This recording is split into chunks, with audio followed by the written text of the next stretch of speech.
Thank you all for joining. My name is Robert Sachs. I am the Deputy Director of Policy for the Cannabis Control Division. This is the second event in our series called InvestiNM. The purpose, sorry, one sec, there's an echo.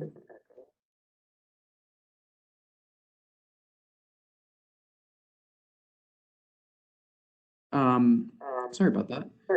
If the panelists wouldn't mind, actually, let me just go ahead and mute you all. Sorry about that. 2021 and 2020 have presented us with a lot of technical challenges and opportunities to learn new things. So thank you all for your patience.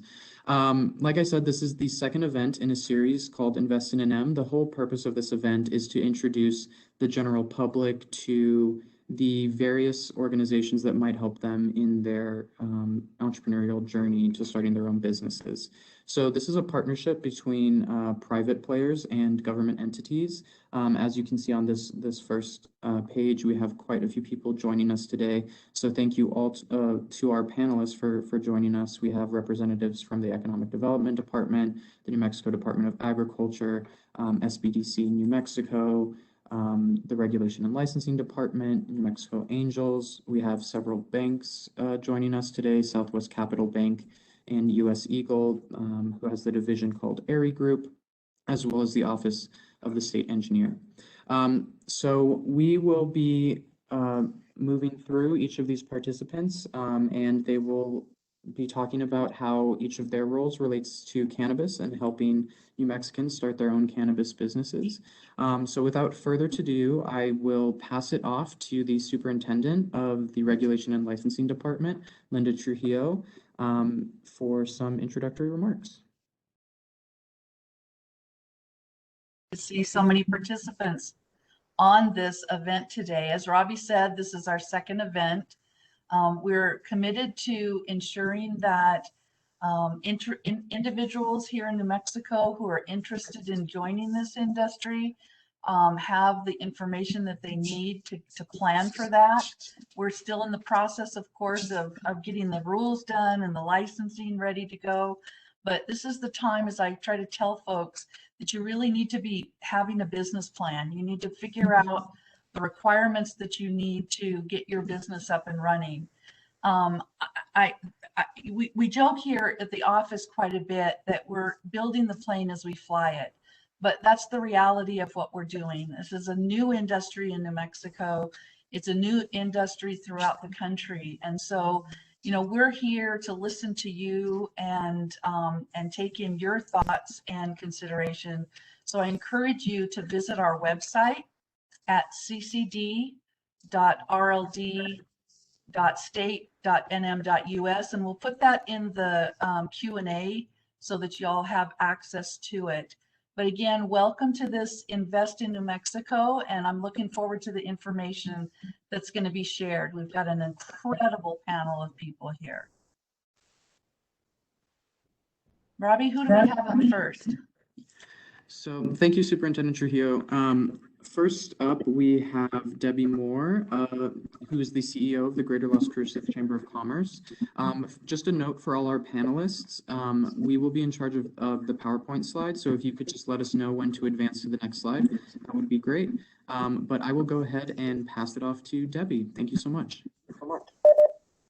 Thank you, Robert. Thank you, Superintendent Trujillo, and welcome panel participants, I should say, and my fellow panelists.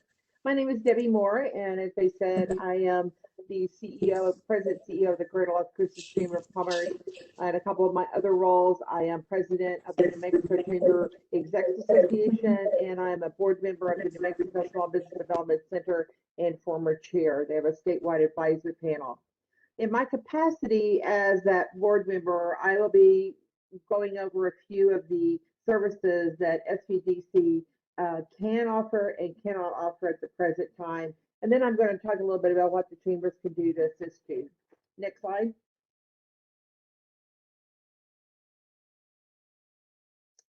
Another one. So SBDC services that are not available. So currently, due to federal laws, the SBDC is not permitted to provide regular assistance and direct one-on-one counseling to existing or planned cannabis businesses. However, as you can see in the next few slides, you can advance it. There are some very specific services that SBDC can offer you. Go ahead. The 3R, and you can read them, obviously, no to low cost training and workshops. These are very general workshops on how to start a business and moving forward in general terms versus specific to your industry terms. Resources are available at the www.nmsbdc.org for starting a business, as well as there's a 91-page disaster preparedness guide. As you know, that came in handy during the pandemic. Next slide.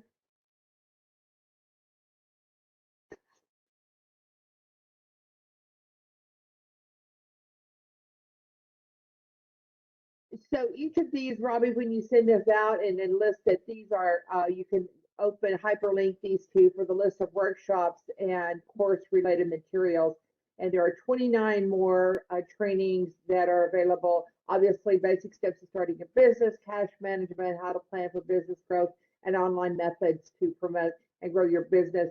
Just a few of the things they offer. There's many, many more workshops on both of these hyperlinks once you get these tabs that they offer. So that would be of great assistance to you. Next slide.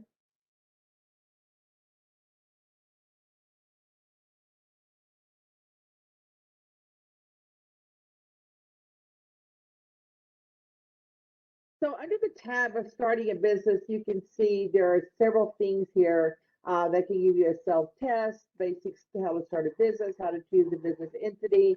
Obviously, the participants on this call have already reached, decision on their industry, but these are many opportunities for you to showcase this and find this on there. One of the good ones is how to tell if I'm an entrepreneur test. I always encourage our businesses to take that.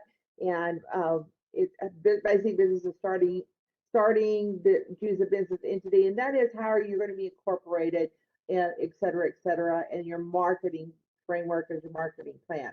Next slide.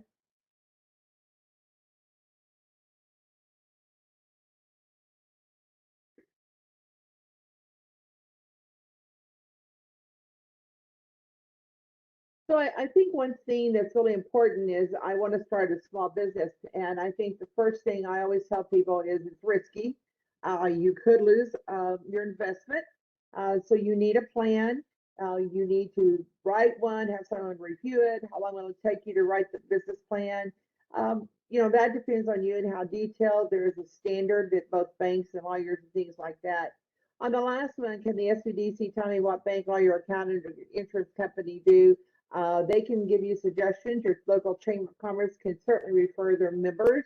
I always call that bank, lawyer, accountant, insurance as your kitchen cabinet, that kitchen cabinet that can guide you along the process and help you write your business, do your marketing plan, and really help you navigate the pitfalls. Next slide.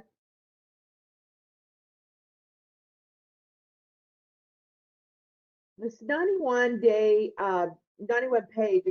disaster preparedness response guide is available at Fillable. You can see the line there. This guide has numerous checklists and handouts to aid business in being prepared to respond and recover from any disaster. We all have learned through the pandemic that many of our businesses were not prepared for either crisis or disaster management. So that's become a priority for both the SBDC and I will tell you chambers as we continue to counsel businesses and stuff. This is really key. I'm actually working on mine for the office now and things to guide us as a template for guiding our businesses in our community.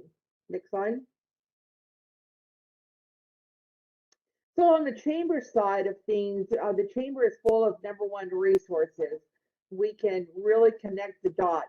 Number one, general business information. We can help you with the basics of, preparing your business plan from templates we have in the office, how it goes within your community, access to government agencies, refer to obviously appropriate relevant agencies and business best practices. Here in Las Cruces, we actually had our assistant city manager speak to our board of directors, and they've been doing some town halls. I will tell you, no matter where you are within the state of New Mexico, each municipality, each government agency where you plan to do your business are also going to be having some very specific regulations in addition to what's coming out of the state. So it's very important that either through your local chamber of commerce or directly through your city that you meet with them to figure out their local regulations. And as Superintendent Hill said, they're still working on the regulations from the state. We are working on ours here in Las Cruces. It's, as I said, it's very complex and complicated, and I get dizzy just looking at it. But use your Chamber of Commerce. Give your local president or a person call, or if you know business best practices on how to do a business, how to obtain success in all these things. Particularly, I think, use that kitchen cabinet you surround yourself with as you guide this through. And maybe you have someone who's been in the cannabis business in other places that would be good to reach out to them, or even to reach out to other chambers in other states, which I'm in the process of doing, is accessing other chambers in the cities where it has become legal. And so we stand ready to help you, because when you're successful, we're successful in our communities. Next slide. Thank you very much. And I think the next slide is questions.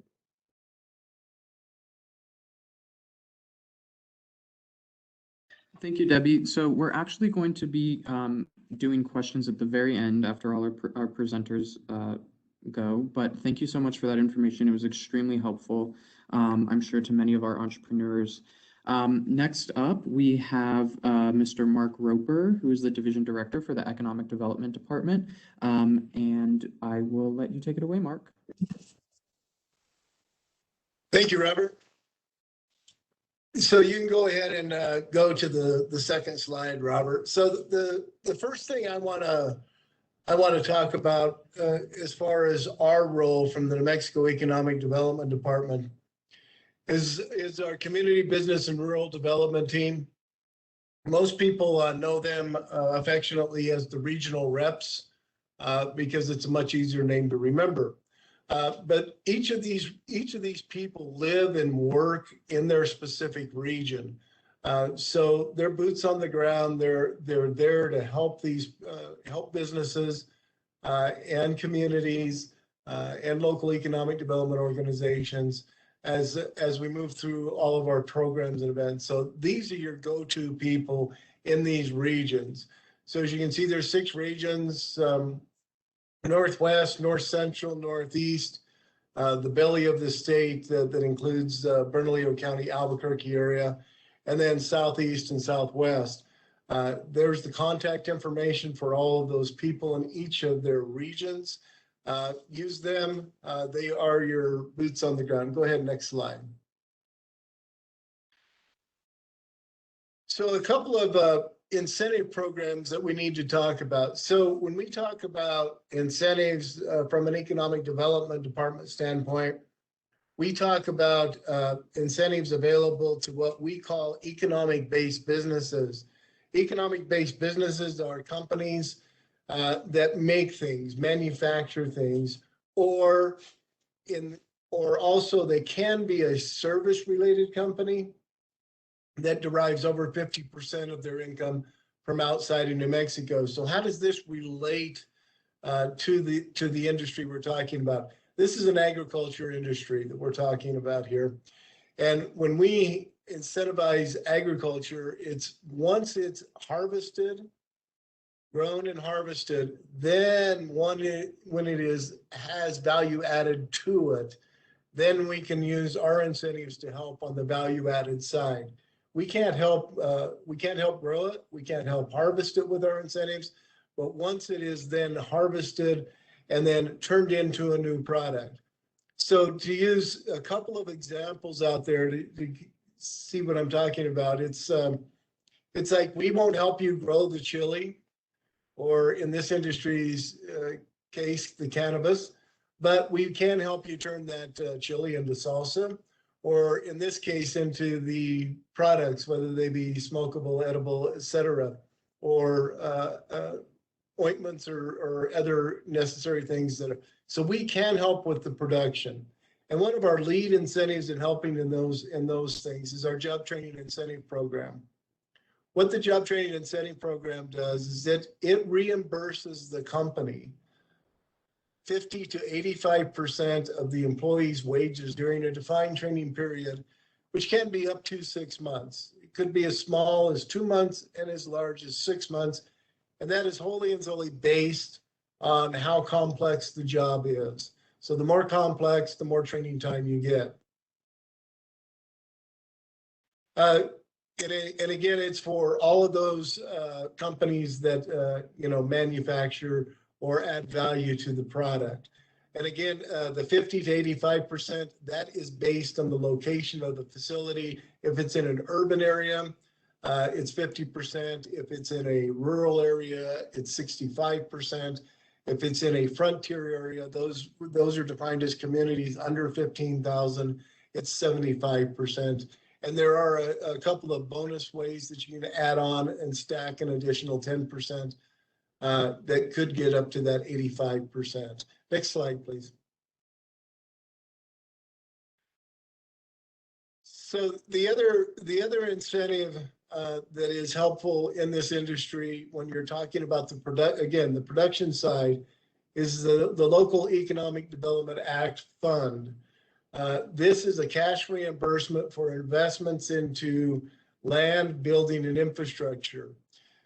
What we look at in order to determine our amount of investment is how much impact is it going to have on the community where this activity is taking place.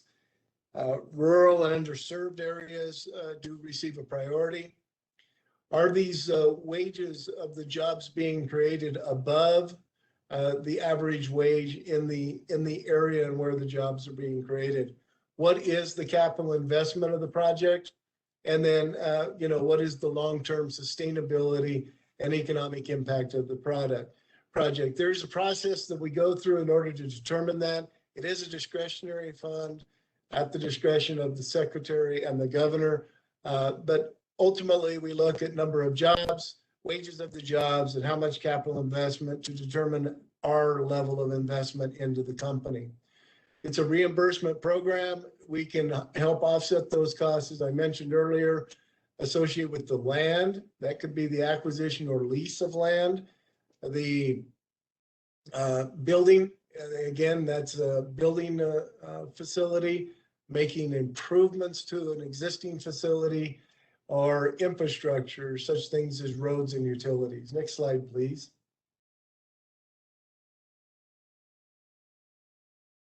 So again, as I talk about those funding uses, roads, utilities, extensions, and also anything associated with the land or the building, we cannot help finance or help fund or help offset the cost of equipment. Next slide, please.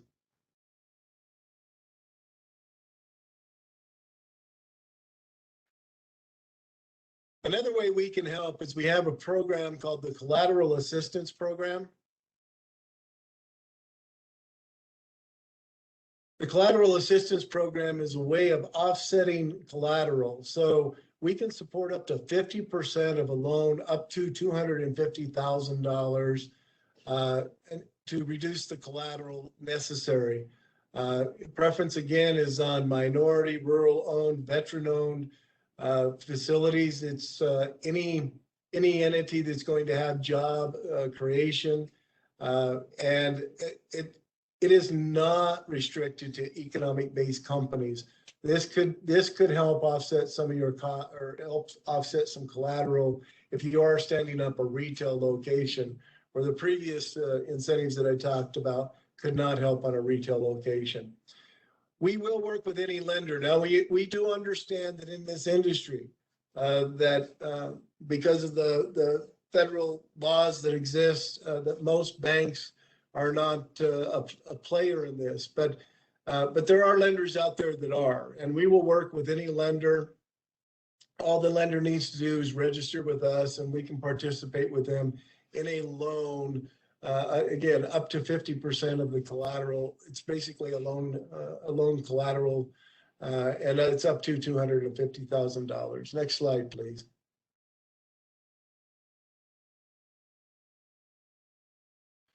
So it's really flexible. It can be used for any tangible asset purchase, including construction, renovation, improvements. It could even go to help cover some of your startup costs, working capital, which is extremely rare, equipment costs and inventory. So it's a really flexible loan program. And again, you have to have a willing lender, but we can help offset those collateral costs up to 50%. Next slide, please. So that wraps it up for me on that front. I think I saw in the chat on LIDA, there is the possibility for local governments to participate in LIDA, and also the state of New Mexico through the New Mexico Economic Development Department. We can participate in LIDA. And as I was mentioned, the things we will look at is job creation, wages of those jobs, and the total capital investment. Thank you. Thanks so much, Mark. We appreciate it. In the chat, we've been getting a lot of questions regarding whether or not this will be recorded. It is currently being recorded, and it will be made publicly available on our website. And we've also been getting questions about our website. It has been posted in the chat, but for those of you who want to look it up yourselves, you can either Google Cannabis Control Division, New Mexico. It'll take you directly to our website, or the URL is ccd.rld.state.nm.us. Once again, that's ccd.rld.state.nm.us, and that is in our chat.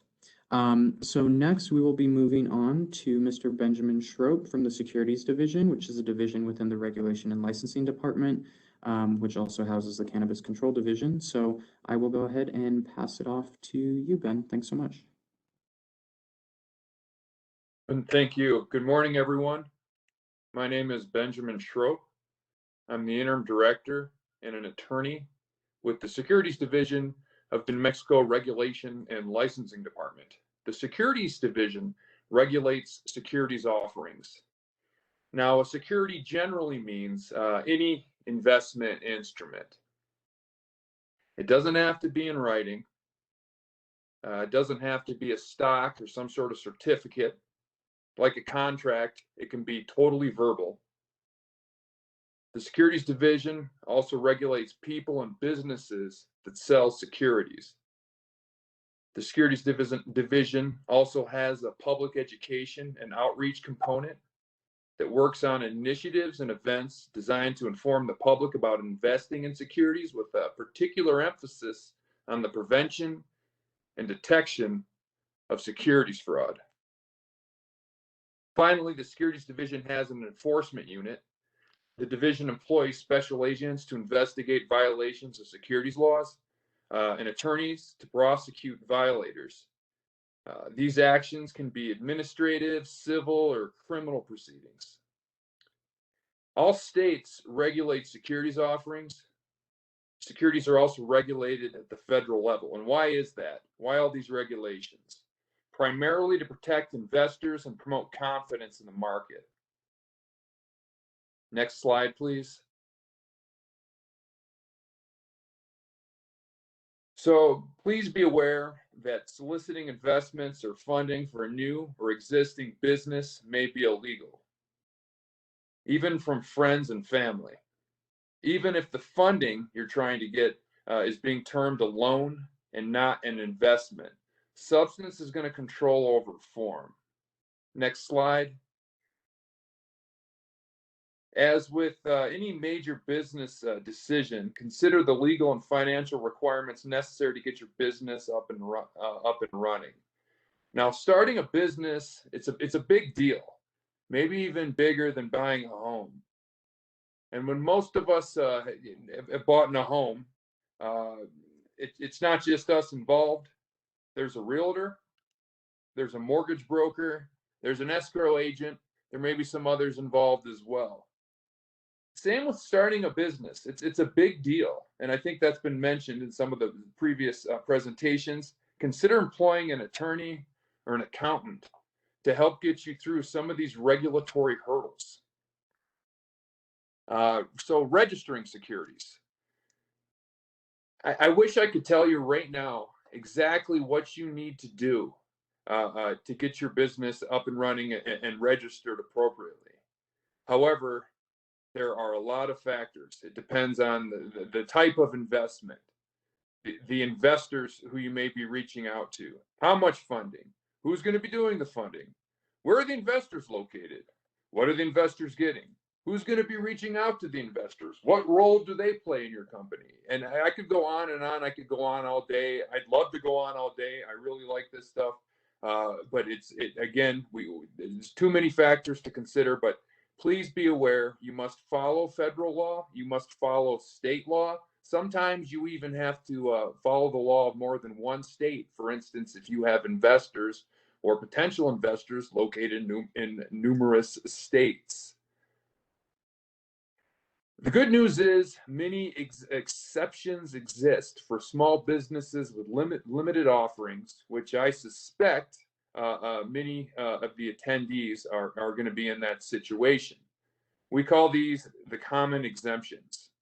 Now, common exemptions also have filing or notice requirements, but these are much less complicated than traditional securities filings.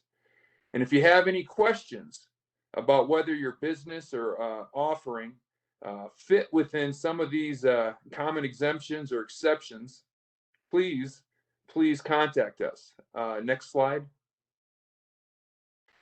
So I know I said a lot, but if you get anything useful out of my presentation this morning, it's contact the Securities Division with any questions. In fact, if you have any questions, contact the Securities Division with any questions. We're here to help. We actually enjoy working with the public. We actually want businesses to comply with the law, and we want you to succeed. We really do. I did provide the Securities Division's contact information, our website there, and direct contact to our compliance and registration manager, Ms. Lane. Ms. Lane knows a lot about requirements, particularly the exceptions that exist for small businesses. Reach out to any of us. I also provided contact information for the Securities and Exchange Commission. That would be the federal level. And finally, there's that coordinated review program, and that's for multi-state offerings. That can get really complicated. So if you're thinking about that, or your business might be offering to multiple individuals in multiple states, again, contact us. Contact us with any questions. Again, we're here to help. We do enjoy answering questions and looking into a lot of these complicated issues. We want you to comply with the law, and again, we want you to succeed. So good luck, and thank you.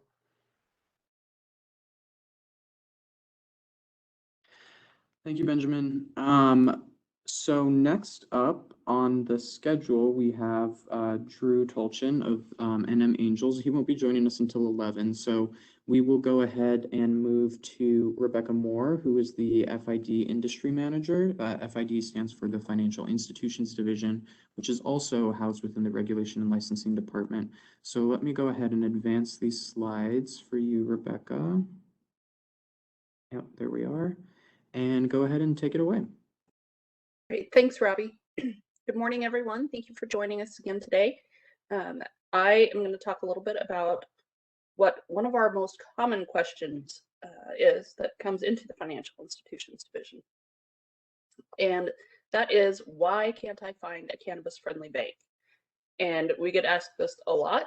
And I'm going to set out a couple of ground rules, and then we're going to go through a history lesson. And then I think I will be able to kind of really give you a feel for what you need to do if you're entering this industry and you're looking for a financial institution to service your needs, and kind of get your package ready to go to those folks. So first, when I say bank, anytime during this presentation today, and for this presentation only, I'm referring to any federally insured financial institution. So that's banks, credit unions, savings and loans, all of those in this space. It's just far easier to say bank than all those other words. So also you will notice that most of the presentation today uses the word cannabis because I'm referring to some federal guidance that came out, gosh, almost 10 years ago now, 8 years ago.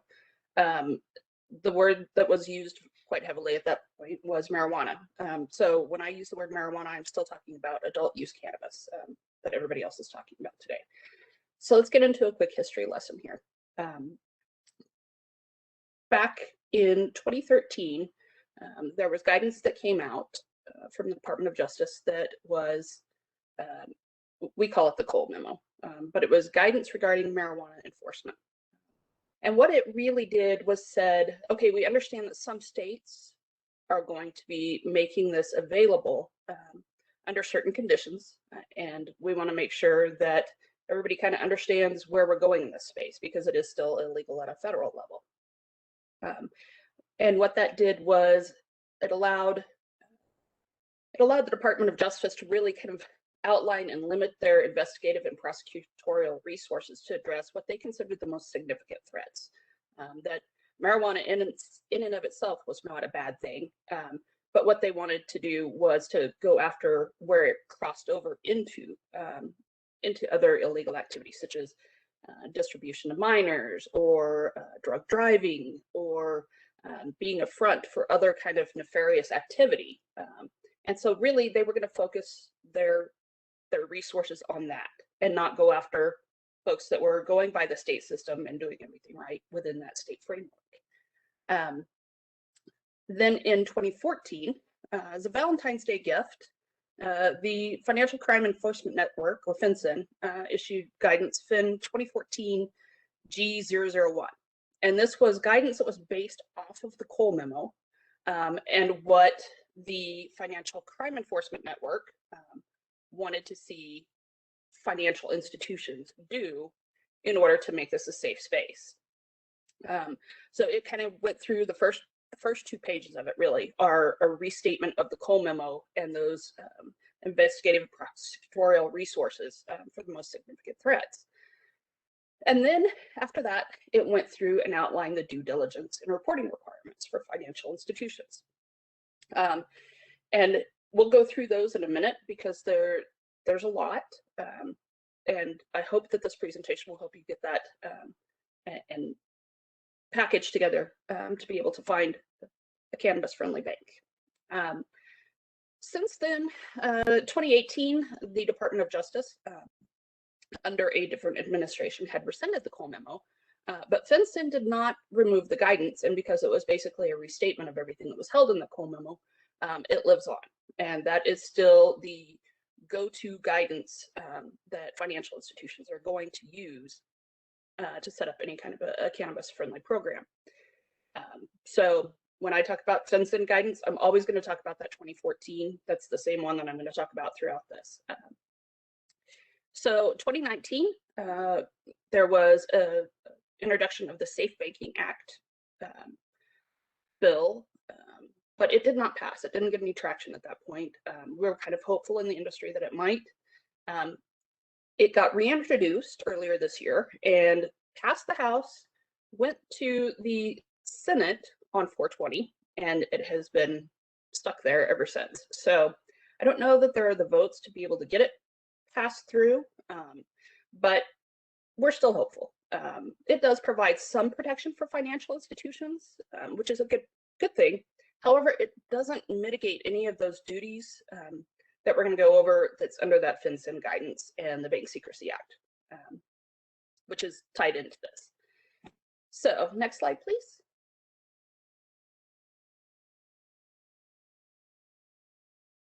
All right, so let's talk about that due diligence that's in the FinCEN guidance. In order to establish and maintain an account, here's all the things that has to happen within that financial institution, kind of behind the scenes. They've got to assess the risk, and you'll hear us talk about that. Everything that we do in FID is based on a risk assessment, risk-based assessment. So at a minimum, the financial institution must verify with the RLD that the marijuana related business, or MRB, is duly licensed and registered. So that's the first step. They've got to review the license application, so hang on to a copy of that, because they're going to want to see that and any related documents. They're going to have to request from the state licensing and enforcement authorities any available information about the business and the related parties. So it's not just the company, but they want to know who, and when you use the term of art here, beneficial owners. So they're going to drill all the way up to who really benefits from the ownership and running of this company. So be prepared to have that information. Then they're going to have to sit down with you and really develop an understanding of what the normal activity is for your marijuana business. That's going to include the types of products to be sold. Are you going to sell edibles? You know, what are you selling? And the types of customers. So are you doing medical only? Are you doing, you know, medical and recreation? How does that work? And what's your expected activity? What's the expected volume there? That's going to be kind of tough since this is going to be a new industry for all of you, unless you've been in the medical side, I suppose. But they need that in order to determine whether they can take on that risk or not. That's all before the account can even really get open. So let's say that you've crossed all those hurdles.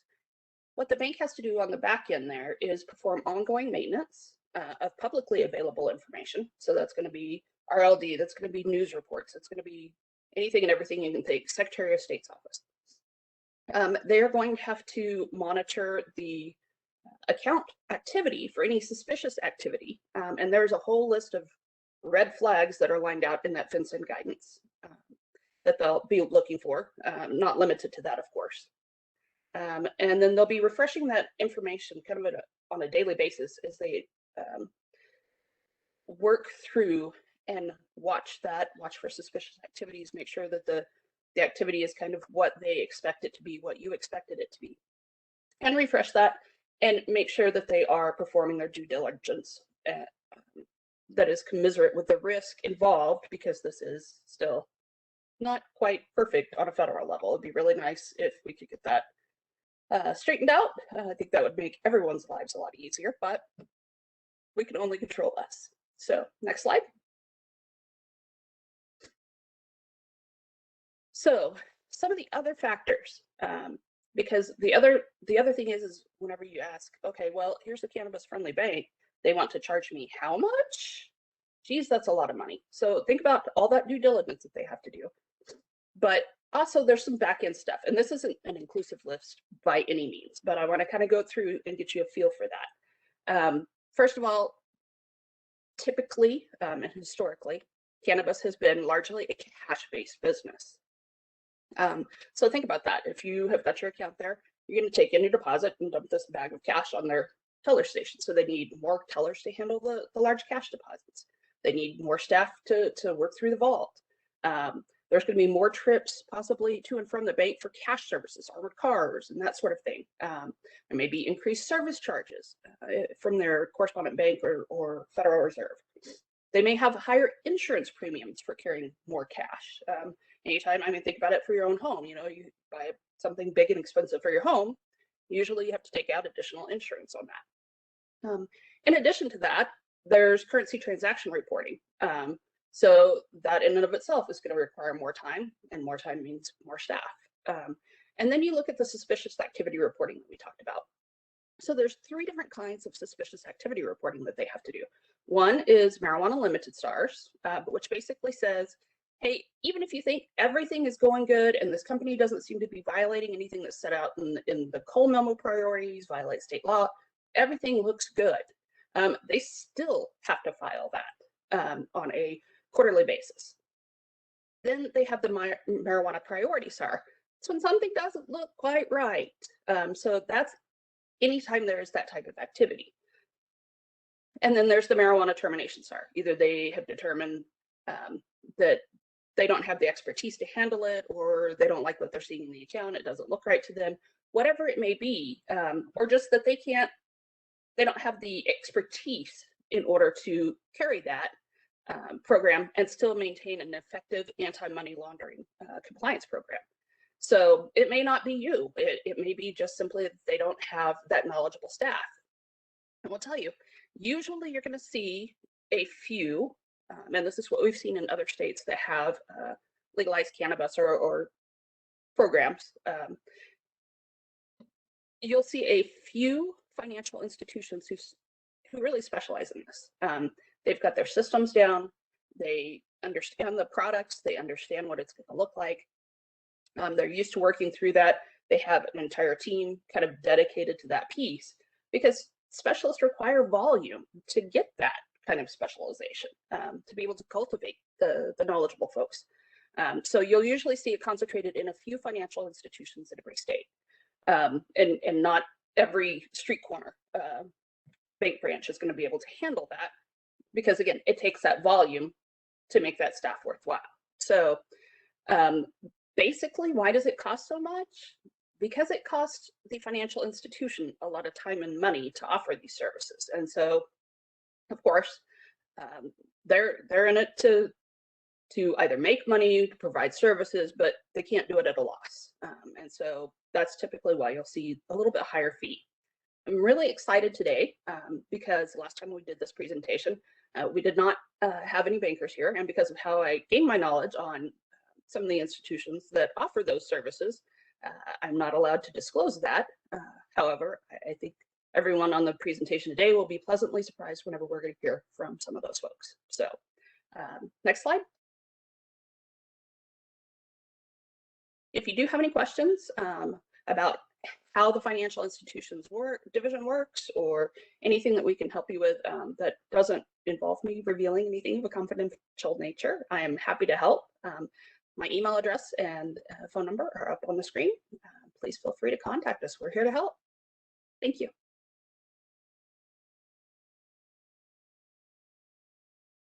Thank you, Rebecca. And just as a note for the attendees, both Benjamin and Rebecca will not be able to stay for the Q&A portion.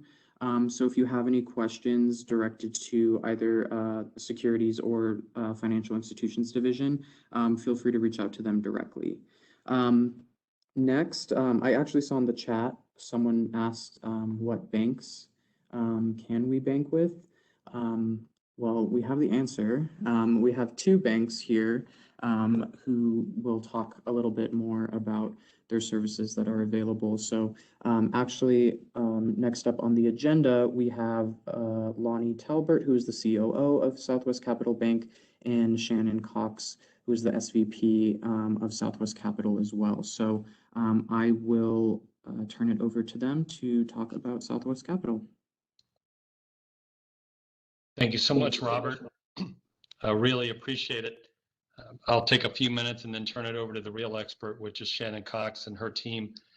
As mentioned, my name is Lonnie Talbert. I'm the president COO for Southwest Capital Bank, and I'm proud to be a part of this presentation today because we are one of those banks that Rebecca Moore mentioned as having the expertise and the experience to be able to bank this legitimate business in New Mexico.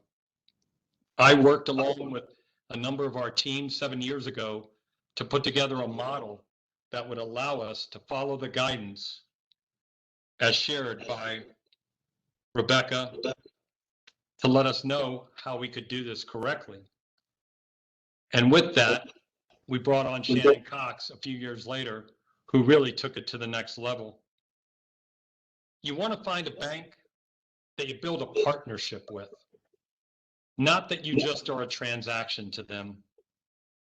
We build partnerships. That's what we do. We are the relationship bank. We are a no judgment zone. You can walk in our branches all day long, talk about cannabis, marijuana, pot, Mary Jane, whatever word you want to use. We don't care. We want you coming in and we want you being safe in the way you conduct your financial services. You have support from the top. It's not a coincidence that I'm on this call today because I believe in this, as does our CEO, our board of directors, our owner. We all believe that legitimate businesses in New Mexico need to be able to have banking services. Now, as mentioned, it's a costly proposition for a bank in order to do this. But we're not afraid of that, nor have we shied away from that. We've made the investment in people, in process, and in technology. And because of that, we have a 7-year track record of banking the marijuana-related businesses, cannabis-related businesses, hemp, CBD, you name it, we've been a part of it. And we've helped what we believe, we've helped craft a successful opportunity in the state of New Mexico. Superintendent Trujillo the other day mentioned that the marijuana-related businesses need access to lending. We are working hard to try to put that together. It's not an easy proposition. It takes a lot more work than just the deposit side of the house from the standpoint of making sure that we can perfect security and make sure that we can protect the assets of the bank and of the business. But we're willing to put in that hard work, and we hope to have something soon. I can't say it'll be tomorrow, but I can tell you it's closer than it's ever been. And then that will provide that full rounded business relationship with our cannabis related businesses and customers. I'd like to turn it over to Shannon because she can get into some of the real details. But I want to thank you all for being a part of this growing opportunity to provide jobs, economic development, tax revenues, and really help take our state to that next level. Appreciate it. And remember, with Southwest Capital Bank, we are your relationship bank, and you do bank with us and our employees, no one else. Thanks, Robert. Thank you, everybody. My name is Shannon. I am the Senior Vice President in charge of the BSA Compliance Program here at Southwest Capital Bank. We do bank the cannabis industry. We are passionate about it. We are a true New Mexico community bank. We've been here since 1890. We believe that if we're going to service our community, we're going to try to service the whole community on a risk-based basis. We love being able to say yes. We love knowing our customers, welcoming them in. And the good thing about it is that we are local. All of the decision making is done here in New Mexico. It doesn't go anywhere else. We are committed to our state, and we are very excited to see this industry growing and excited to be a part of that. Next slide, please.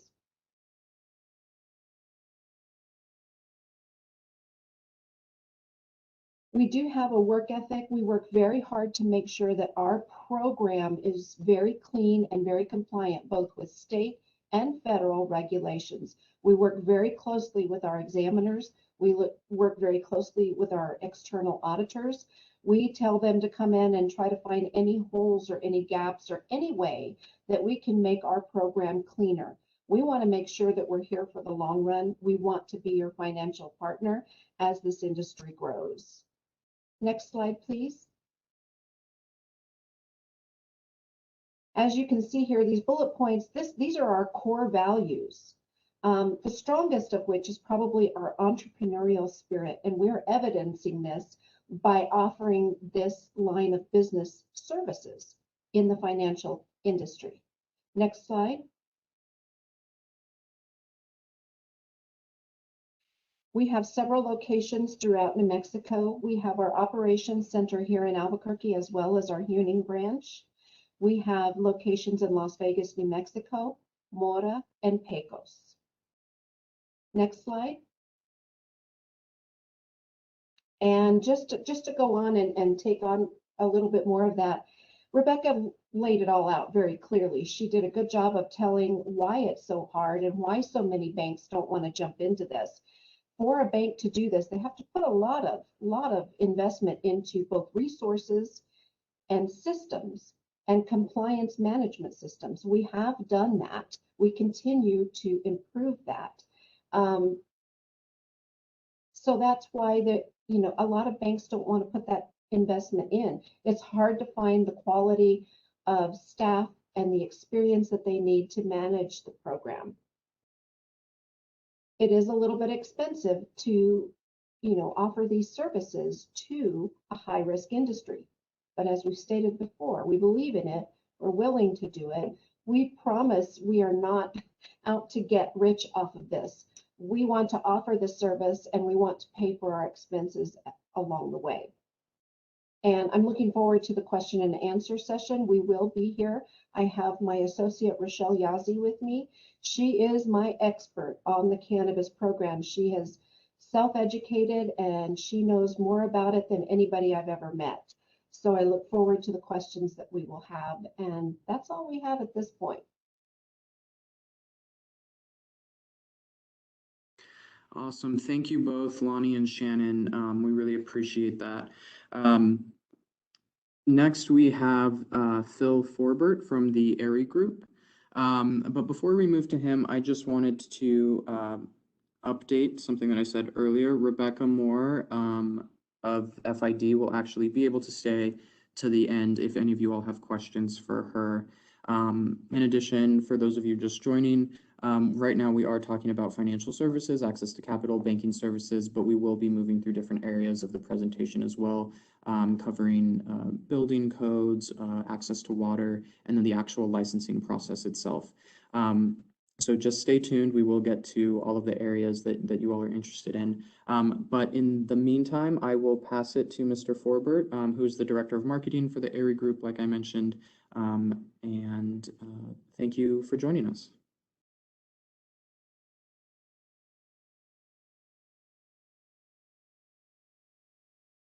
Here I am.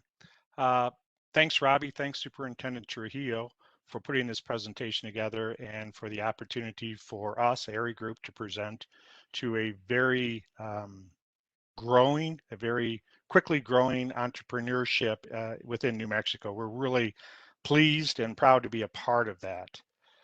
Aery Group is part of U.S. Eagle. U.S. Eagle's been around for a little more than 85 years. We're the first and only credit union to provide this compliant banking services. And we'll do that for cannabis related businesses, ancillary businesses, et cetera, that serve the industry. We believe also, I'm not going to discount what Southwest Capital said, because we believe the same thing, that CRBs are doing legal business and they deserve good financial services like any other legal business within the state and within the country. To serve that, we've put together a group of experts with BSA certifications and over 95 years of experience in both the financial and compliance industries. Next slide, please. So, as Rebecca Moore stated, our application process is stringent and it's going to require full cooperation of any applicant. That will seem to some of you who aren't used to that as a little invasive, but that is the requirement, as Rebecca pointed out, that financial institutions bear. We need to do due diligence. We need to ensure that all principals involved in the operations are above the board, are vetted out properly, etc. Now, we've based our onboarding process on proven methods of Safe Harbor partners. Safe Harbor's been in business serving the cannabis industry with financial services for over 7 years in Colorado. They're also throughout the Southwest. So we've used their resources and we use their models for onboarding. Next slide, please. Now, I stole a little bit of information from Rebecca's slides from last year, but I want to point out and reiterate the due diligence that occurs, not only during the application and assessment prior to an account being opened, but also on an ongoing basis. That is why we dedicated resources to this business, to this part of the industry. We have a dedicated branch that adds safety and security and confidentiality to our members who want to talk with us, who want to open accounts, who want to do basic banking services. So we allow a safe place for that to happen. I'm not going to go through these bullet points because it really is a reiteration of what Rebecca said, but I wanted to reinforce it here. Next slide, please. So what I want to point out to our entrepreneurs is why compliant banking is important. Now, we understand and we've had experience with some new companies, some new CRBs, related ancillaries, who have come from banks, whose banks have recognized that they are CRBs and have basically directed them to move their accounts. Now, you may receive or you may exhibit some hesitancy to want to do that because of the expense, like Shannon and Lonnie explained. There's expenses, there's resources vetted out here. But this is why we do it. We need to protect you first, and we're going to provide compliant bank records for your taxes, for your audit purposes. We're going to validate your cash sales and your income, and we're going to ensure your deposits up to 250,000 K. We're going to protect the industry. So part of that was the due diligence. We're going to ensure all principal owners, operators, everybody involved in that operation are vetted out. And we're going to ensure that all transactions are validated. In other words, we will be able to prove to anybody that transactions to and from your company are to other vetted out companies, vendors, partners, suppliers, etc., and are all above the board. Now, by doing that, we're also going to protect New Mexico and New Mexicans. We're going to ensure that cash is handled securely. We provide a cash handling service, a courier service that can pick up cash from your facility and basically deposit it without you having to spend resources or take the safety risk of having you or one of your employees transfer cash on a regular basis, on a regular route, etc., to a branch location. We're also going to incentivize the cannabis business as a legal business. The operations will be above the board. Per what we said, protecting the industry, all of that will prove out that the industry is legit. We know that we have some cultural perceptions to overcome. Obviously, in the last 5 to 10 years, those perceptions are changing dramatically, but they're still out there. There are still some out there. And finally, we're going to protect New Mexicans by tracking and verifying sources of cash and allowing that cash and those sales to be taxed and entered into the general economy with confidence too. Next slide, please.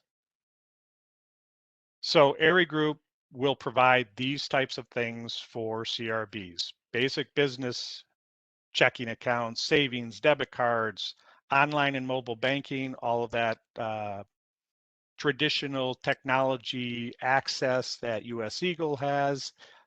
Aery's services are built on top of that. We'll provide electronic transfers, wires, cash handling services. Like I said, we can secure your physical cash. We'll allow you to gain access to normal payment channels. In other words, you will be able to make online purchases with your, with your debit cards, etc. We will help you ensure that you have a compliant and safe operating environment. And basically what this does, it allows you entrepreneurs, to focus on your business, not on banking issues. We're going to be your partner out there. We're going to help you with things. We're going to have a nice relationship, not to steal your word, Lonnie, but that's what banking truly is about, having a good relationship with your customers. In our case, we call you our members because you're part of our ownership. Next slide, please. That's my basic pitch. If you want to learn more, I strongly encourage you to either go to our website. We've got a form there that you can fill out to actually start a conversation, or you can email us directly at that member service at Aery Group. We'll be happy to talk to you, give you a quick rundown of what the requirements are, what the expectations are, etc. We're very happy to be a part of this industry, and we think that we can add value to both the industry, New Mexico, and I'll add it on to to your entrepreneurs, to your new businesses. Thanks.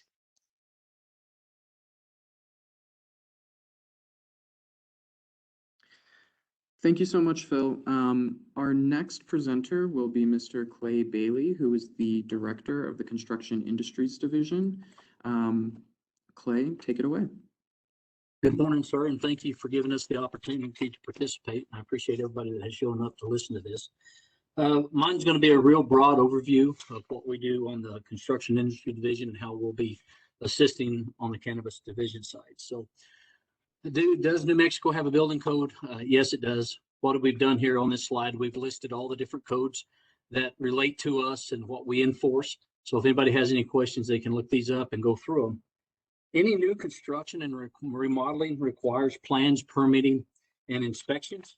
So the real important thing you need to take away from this, if somebody's going into business and they're going to get a building and either remodel it, purchase one, build one, to go find a New Mexico licensed contractor. All this stuff takes a contractor to do it. It's a very limited scope of what you can do yourself on commercial. I mean, it's very limited. Nearly everything takes a licensed contractor.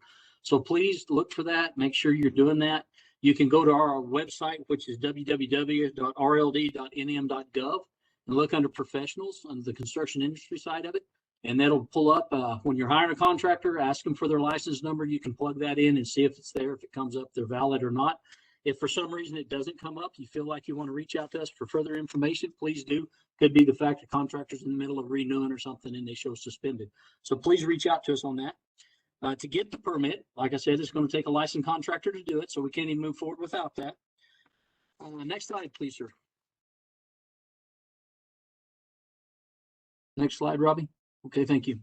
The types of commercial cannabis businesses that are permitted through the division is basically all of them. If it takes a structure, whether it's a greenhouse, a modular, a warehouse, an office building, everything that comes is going to need to come through the construction industry division. And this goes all the way into the fact of some of the extraction processes where it involves LP gas. We do several of them, have for years, and we'll still continue to perform them duties. How long does it take? Once we receive the plan, our goal is to get it out within 14 business days. With everything else, you know, contracting is at a pretty high point right now. Everybody's busy. It's hard to even locate a contractor. Same with us. We're getting inundated with plans and permits, but our goal is to get them out within 14 business days. If you have any general building or code related questions, at the end of the slide, I'll have General Bureau Chief Martin Romero's contact information on there. You're welcome to send me a email response, but Martin is really diligent. Generally, it's within 1 day, but at least give him 2 to 3 days. I highly encourage you to, if you have questions, to please reach out and contact him. Next slide, please, sir. The conformance and the certificate of occupancy. This is where Martin's expertise is going to be very valuable to you guys. I do encourage you that if you're buying an existing building, leasing a building, even building a new one, but especially on these older buildings that folks are already coming to us with questions, if it isn't changing the intended use or the footprint of it, generally speaking, it won't take a certificate of occupancy. But in most cases, it's probably going to take a new one if you're going in there and changing the footprint of the building, which means if it was office spaces, you want to make it into a warehouse, you know, you were storing and now you want to manufacture. And if you do this, it's going to have to be brought up to the current building codes. So before you get involved in that and spend all your money, make sure you know where you're going with it and what's going to be required of it. Mine was pretty short, Robbie. Most of it's going to be, if they have some questions afterwards, please just give us a call. And the next slide, please. Again, my name's Clay. I'm the director. Martin is going to be your #1 go-to person. The first time we put one of these events on, Robbie did, Martin was inundated with them. I think he got them all answered and responded to. In some cases, it's trying to send them to different departments, but he was very helpful. Richard Lucero is our plan manager. We included him on this just in case, as he'll be in charge of any plans on any commercial buildings that are coming through. And with that, I appreciate it. Thank you. Thank you, Clay. So we will go back on apologies. I'm going to move the slides pretty quickly. Sorry if this is dizzying, but Mr. Drew Tolchin of the New Mexico Angels has joined us. So we will go back to his slides so that he can present. He is the president of New Mexico Angels, and this is his second time joining us in our InvestiNM series. So thank you so much, Drew, for taking the time, not only this time, but last time, and I will pass it off to you. Great, mic check. How's my volume here? You sound good. you. Thanks, everybody. Thanks to our other presenters. Thanks to all of you, our entrepreneurs who are helping to move our New Mexico economy. And thanks to this division, which is taking on a very important task that will be a great contribution to our economy. Next slide, please. New Mexico Angels is a 501c6 membership-based organization. We're a nonprofit, been around for 20 years. Our goal is to help our members and our sponsors to realize returns for investment, for supporting our startup and high growth companies here in this state, as well as throughout the region. Next, please. So what is the New Mexico Angels? Again, we're a nonprofit organization. I'm a part-time leader, so we're a very small outfit. We have been around for 20 years though, and our efforts have led to the investment of $20 million into New Mexico startups. That helps our local economy, that leads to good jobs, and that's something I think all of us want to see here. One of the things that's new, and we're calling it the new New Mexico Angels, is that we have a partnership with our colleagues in Colorado, the Rockies Venture Club. This allows New Mexico high growth and startup companies to get access to a larger marketplace. This is a national leading organization, one of the top 5 in the nation in terms of size. It also allows people who might want to learn more about investing in startup companies to get training. It's also a place where startups can get some training themselves. They do what's called a pitch academy. They also have another effort called the mastermind session. These are places where startups like you can go to hone your craft before you get in front of other outside people. And then the other element of the new New Mexico Angels is that we have a number of new programming for ourselves. We're doing a Tutor Tuesday, which is a monthly educational series. And we have an office hours, which is a good place for new startups to get to know community, ask questions, explore things that they might be trying to do or that you might be trying to do in growing your business or adding talent or reaching new marketplaces. And then we have a number of community partnerships. Next, please. So here's some examples. Office hours are monthly on the 3rd Friday. That's in partnership with InvestiNM, which is a program of Central New Mexico University, CNM. And that's an open area. People can sign up. So that's open to everyone, and that's a really good way for you to get in touch. Tutor Tuesday, I mentioned, that's a monthly training. An example in April was we had one of our lawyers talk about a non-lawyerly topic, but how do you create a brand around your company and have value around that? And then monthly, we are looking at investment opportunities, which is taking companies that have already been vetted and presenting them to people who might want to look at investment. There's a long process for it to become an investment opportunity. And the first step of that is going to our website, nmangels.com, and looking at how to apply. We get hundreds of applications. We only end up having a couple of folks present each quarter. So it's a very narrow funnel. And so we're here to help as many startups as we can. But as this part-time small organization that is a nonprofit, we're not government. We can't help everybody. So we'll help those we can. We'll help those who have good questions and are easy to get back to. All right. Next question, please. Next slide, rather. Thank you. So New Mexico Angels, you can get involved. Many times we want to match people with mentors. That is the gray hairs, the people who've been around, who've done business, who might have done something that maybe you haven't done before. So they're just going to be more practiced and more experienced and more seasoned at it.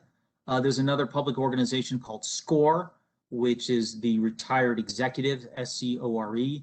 I think they're an excellent organization and they're available for those of you who have questions, you're trying to grow your team, you're trying to figure out how to do some things. We would recommend them. We'd also recommend the Small Business Development Centers, SBDCs, which are located throughout our state.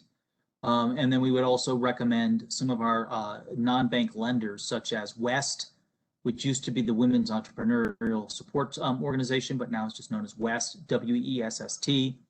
And then DreamSpring, which used to be Accion, which is a lending organization. So there's a number of entities in New Mexico that are here for you, but they're not going to do the work. You have to do the work yourself. They can answer questions, they can be experts, they can hook you up with Rolodex and relationships. But again, you have to be ready to take advantage of this. One of the factors we do at New Mexico Angels is due diligence. So we're going to be heavily assessing any company. So this isn't a handout. This isn't a grant program. This is an investment. These are your neighbors who are willing to do early investments, but what they're looking for is they're looking for a return. And so it's incumbent upon you, it's necessary for you to be able to share. If someone writes a check and invests in you, how are they going to get their money back? And a lot of times startup companies are not precise about that. And that's a necessity in order to engage with us. Next, please. So we don't do this by ourselves. We work in an ecosystem. Even though we live here in a desert, we want a rising tide. We want to lift all ships. We want more boats on the water, and we want these boats to get larger. So it's thanks to a lot of other partners, and some of these may be good relationships for you. Sunny 505, for example, is a PR firm. They give in kind, and they're very supportive of others, of startups and companies. Some of our law firms, Vela Wood, Sutton Thayer Brown, they can provide expert assistance. Most of them are very willing to have a conversation with you, and so you can see what their expertise is. It does cost money to hire them, but just like it would cost money to get a good carpenter. Do you want a bad carpenter or a good carpenter? So, you get what you pay for sometimes. So these folks can be flexible. They can try to point you towards resources, and sometimes they're willing to defer payment for a little bit until you're up and running. Next, please. And more sponsors. We're fortunate to have more than 22 ecosystem partners. These are both funds. They're also economic development organizations. If you're in one of our 8 counties in the north around Los Alamos, the Regional Development Corporation may be a good relationship for you. If you're in Santa Fe, the Business Incubator does great stuff. And so many of our partners would be happy to help with the right thing. Next, please. And then I mentioned Rocky's Venture Club. I encourage you to go onto that website, look at their trainings, their monthly availability to be accessible to startups. And this is an important partnership for a small organization like ours to be able to link to a national stage. Next. And I want to share some examples of featured companies. These are companies that have gone through our vetting process. Taos Bakes up in Cuesta. It's an energy bar company. They've been around for quite some time. 2 hardworking entrepreneurs that made the commitment to stay in New Mexico. And now they have 15 living wage jobs in a small town of Cuesta where they're manufacturing their product. All of these folks have submitted their materials to us on a platform called GUST, G-U-S-T. It's a free platform that a lot of angel groups use. So once you've gone through the pain of applying there, you can then reach a lot of other potential funders. And all of these 9 here have done a lot of work with us. So you don't just kind of flip on a switch and get access to investors. You have to be vetted, you have to show your materials, you have to have strong materials that are communicable, and then we would certainly test or vet somebody for their ability to present. We've had some folks who present great materials, but then they're not practiced being concise and communicative about their business. And that's an important part of being well-rounded. So encourage people to practice. And these are examples of companies that have raised investment successfully. Next, please. I do like to give credit to due. A lot of other folks on this call and a lot of other state agencies are here to help you. We've had very, very strong partnerships. Shout out to the New Mexico Economic Development, which is NMEDD. GoBizNM is their website. They have a number of programs that are very strong and helpful for our startups. Job training programs, one's called JTIP, which just announced another 8 companies they're helping. LEDA, which helps particularly with leases, manufacturing, and if you're buying land, which may not be your current step, but maybe something you're doing in the future. Our city and our county government folks are liaising with businesses. City of Albuquerque, for example, just announced a micro grant program for existing companies. And then the other one we'd like to highlight is the New Mexico Finance Authority, or the NMFA, which makes loans available to manufacturing companies. But again, all of these folks, you need to speak their language. You need to show why what you're doing is going to be good for them as an agency, and you need to show an ROI, return on investment. Sometimes these are our tax dollars, which are going into private companies, and those tax dollars need to provide a return back to the state, and it's logical that that gets asked for. Next, please. So let's do it together. Feel free to be in touch. Feel free to participate in our community. If people are mentors, if you've done some of the stuff before, could share with others. Let's collaborate. Let's break down the silos of New Mexico, and let's have collaboration and multiple organizations helping each other. And my goal is to see more be more. We can answer questions now if it's appropriate, Rob. Otherwise, we'll wait till the end. And we're here to help startup companies that can grow, that can get investment, and then return investment back to their participants. Thank you very much. Thanks so much, Drew. So we'll be answering all questions at the end after our panelists present.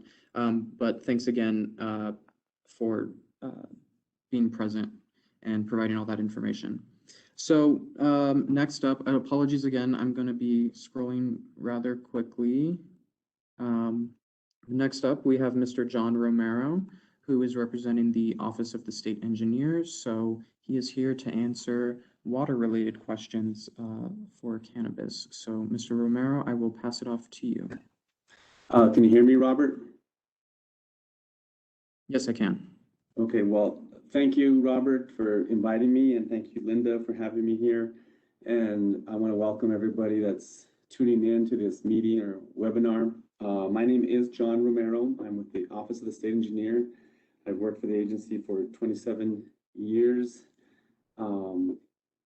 I'm the director of the Water Resource Allocation Program, which in short, it's called WRAP. It's one of the 4 programs within the agency. We also have the LAP program, it's the attorneys, ISC, and program support. And I think that's it. So I'm going to talk about water. We've had a lot of questions in our district offices, and I'll get to that at the end. Contact information at our district offices. We have 7 district offices statewide. But we have a lot of questions coming in on water, and hopefully I answer a lot of those questions in this presentation, but I will be available for questions afterward. So let's move on. Next slide, please. So in New Mexico, the Office of the State Engineer administers all the surface and groundwater in New Mexico. So basically, if you want to do anything with water, move it, change the purpose of use, one of the elements of a water right, place of use, point of diversion, anything like that, you have to get a permit through our office. So all surface and groundwater, and when I say surface water, it's any stream, river, and spring. Also, it's dealing with ditches and acequias. Groundwater, obviously, it's through a well or something of that nature, some kind of well. So all water use requires a valid permit in New Mexico. Water rights may be acquired, purchased, conveyed, and transferred through our office, like I said. And one thing on this slide that I want to point out is a lot of people feel or think they have water rights if they have a river running by their land, or they have an acequia or a ditch running through their land, or possibly if they have a old well that they found on the piece of property they bought. So it's not necessarily true that you have water rights. The best thing would be check with our local district office, and they can help you find out if you do in fact own water rights, or there's a water right pertinent to that land that you own. Maybe the water rights were moved and sold off that property. So there's a lot of things that can happen. Next slide, please. So here we're talking about commercial cannabis growth, and all cannabis producers must acquire valid irrigation rights for outdoor cultivation or commercial water rights for indoor cultivation. That's like a greenhouse or something like that. You must acquire them if you do not already have them. And I mean acquire them, buy them, find them from somebody that a willing seller, and move them to maybe your well or to your land that you want to irrigate that doesn't have a water right pertinent to it. So these transfers, if you do need to move a water right into a well that you own or to some property that you own, they require a permit through our agency. And all permit approvals, anything that's and not just for cannabis, it's any water right move that we come through our office require meter installation and reporting. And the reporting can be either annually, once a year, quarterly, 4 times a year, or sometimes will require monthly metering. So next slide, please. One of the questions we're getting a lot are on domestic wells, and can I use my domestic well for growing cannabis? The simple answer is no, but there are some buts to this. You can find a valid water right and transfer it into what we call the point of diversion, the well, and configure it for the commercial and irrigation uses, and then you can grow cannabis. So there is a but just a regular domestic well, you cannot use that for any commercial use. You can use it for your irrigation of, plants, trees, shrubs around your house, for your household needs, domestic needs, but it's not for commercial cannabis or anything. Pecans, we see a lot of that down in the Las Cruces area and other areas of the state. And you may apply to transfer water rights to a domestic well. Like I said, that requires a permit, and I'll be talking about that more later on the timeframes for doing something like that and not waiting to the last minute. And one thing I want to mention is that middle bullet, some areas disallow outdoor watering by law. There are some special areas in the state that don't allow, we don't allow outdoor water use due to a court ruling. In Nambe-Puakitsuka area and the Santa Fe area, some of those wells cannot be used for outdoor usage. And the Gila San Francisco, that's down in the by Reserve, New Mexico, in the southwest part of the state, you need to bring a water right. You can't just use a well, domestic well, for outdoor usage. Next slide, please. Surface water. So surface water, like I said earlier, are ditches, rivers, streams, springs, or other water sources. Acequias, that's just Spanish for a ditch. You must have the right by permit from the OSC, Office of State Engineer, or other type of right to divert surface water. You can't just put a pump into the river and divert water. That's illegal. We see it a lot, and people let us know. We go and investigate and put a stop to it. Surface water may be transferred by making application for a permit from the OSC. So, like I said, all usage of waters, surface or ground in New Mexico, requires a permit from our office, and you want to move it, transfer it, requires a permit. Next slide, please. When you're buying and selling water rights, and that happens a lot, it's property right. Water rights are transferable by a recorded warranty deed. File change of ownership with us, and you take that recorded warranty deed to the county that the water right is located in. These rights are specific to that place of use and a point of diversion and require a permit to change them. So all water rights are pertinent to land. So, water rights are very complicated. It's not an easy subject. So when you have a water right, it's always pertinent to land. Be sure and research the water right prior to making the purchase. If you, a lot of times people sell water rights twice, and the second person that's trying to buy them, he may pay for them, but he has nothing. He bought a water right that was already transferred. That's fraud, but we see it happen a lot where water rights are moved off a piece of land and somebody buys it thinking they own water rights, and there's no water rights there to be had. And again, not all claims to water are valid. Just because there's a ditch running in your backyard or a river or stream or there's a spring doesn't necessarily mean you have a water right. So I want to make those points. Next slide, please. So timeline to transfer water rights. Currently, we have a backlog of water right applications statewide, over 500. It's actually 524 the last I saw. And that's a moving number because we get applications in every day and we get applications approved or denied or reviewed, I guess. And these are non-cannabis related. They're just regular applications to move water rights, supplemental wells, for farming, municipal, whatever. So now we're going to add these possible cannabis applications on top of this. So all these applications that come in, they're processed in the order in which they are received. We put them into a queue.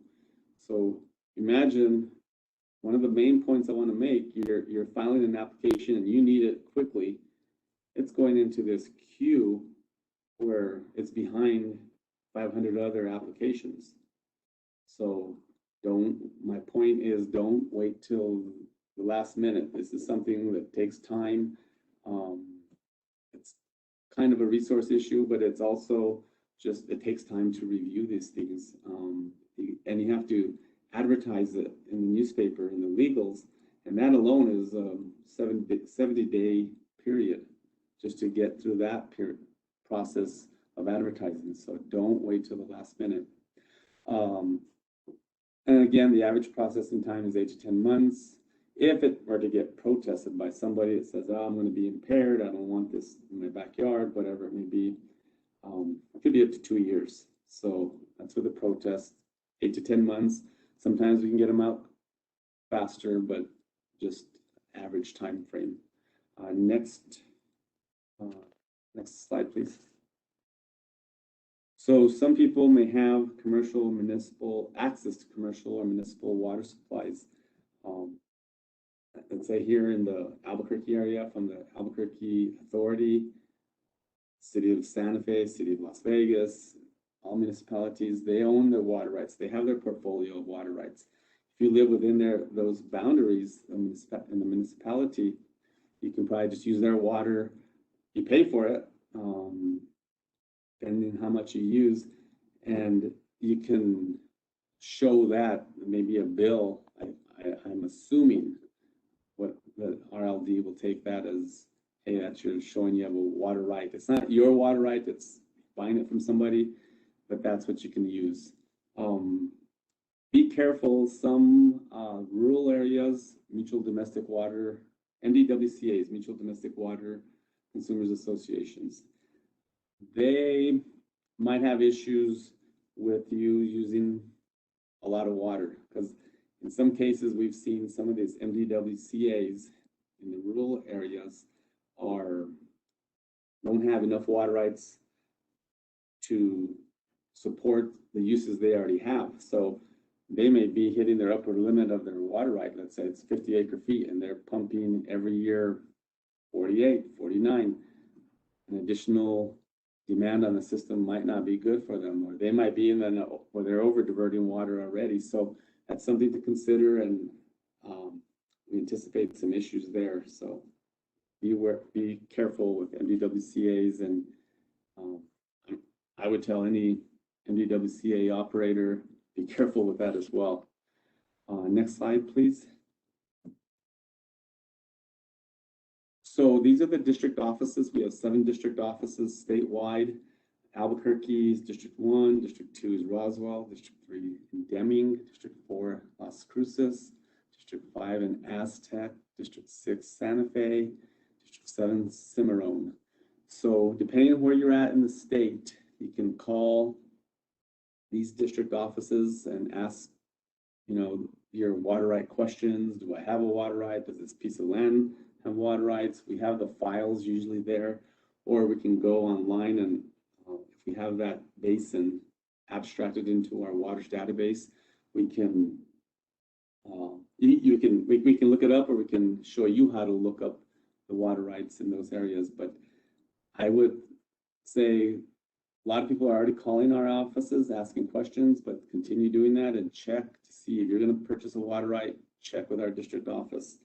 So back to the 2 main points I wanted to stress: domestic wells cannot be used for cannabis production, and don't wait till the last minute to get your water right application in if you're moving water rights into a domestic well or into a piece of property that you want to grow cannabis. And last slide, please.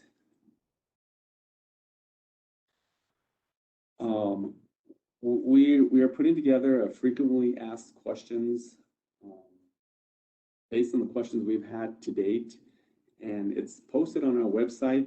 Our website's listed right there if anybody needs it, or you can Google Office of the State Engineer, and I think the website will come up.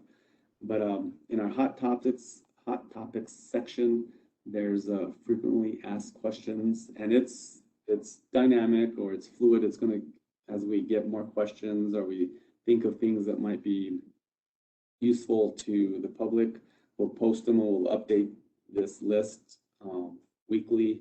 But I thought that would help, and I guess I'll be available for questions at the end of this presentation. Thank you.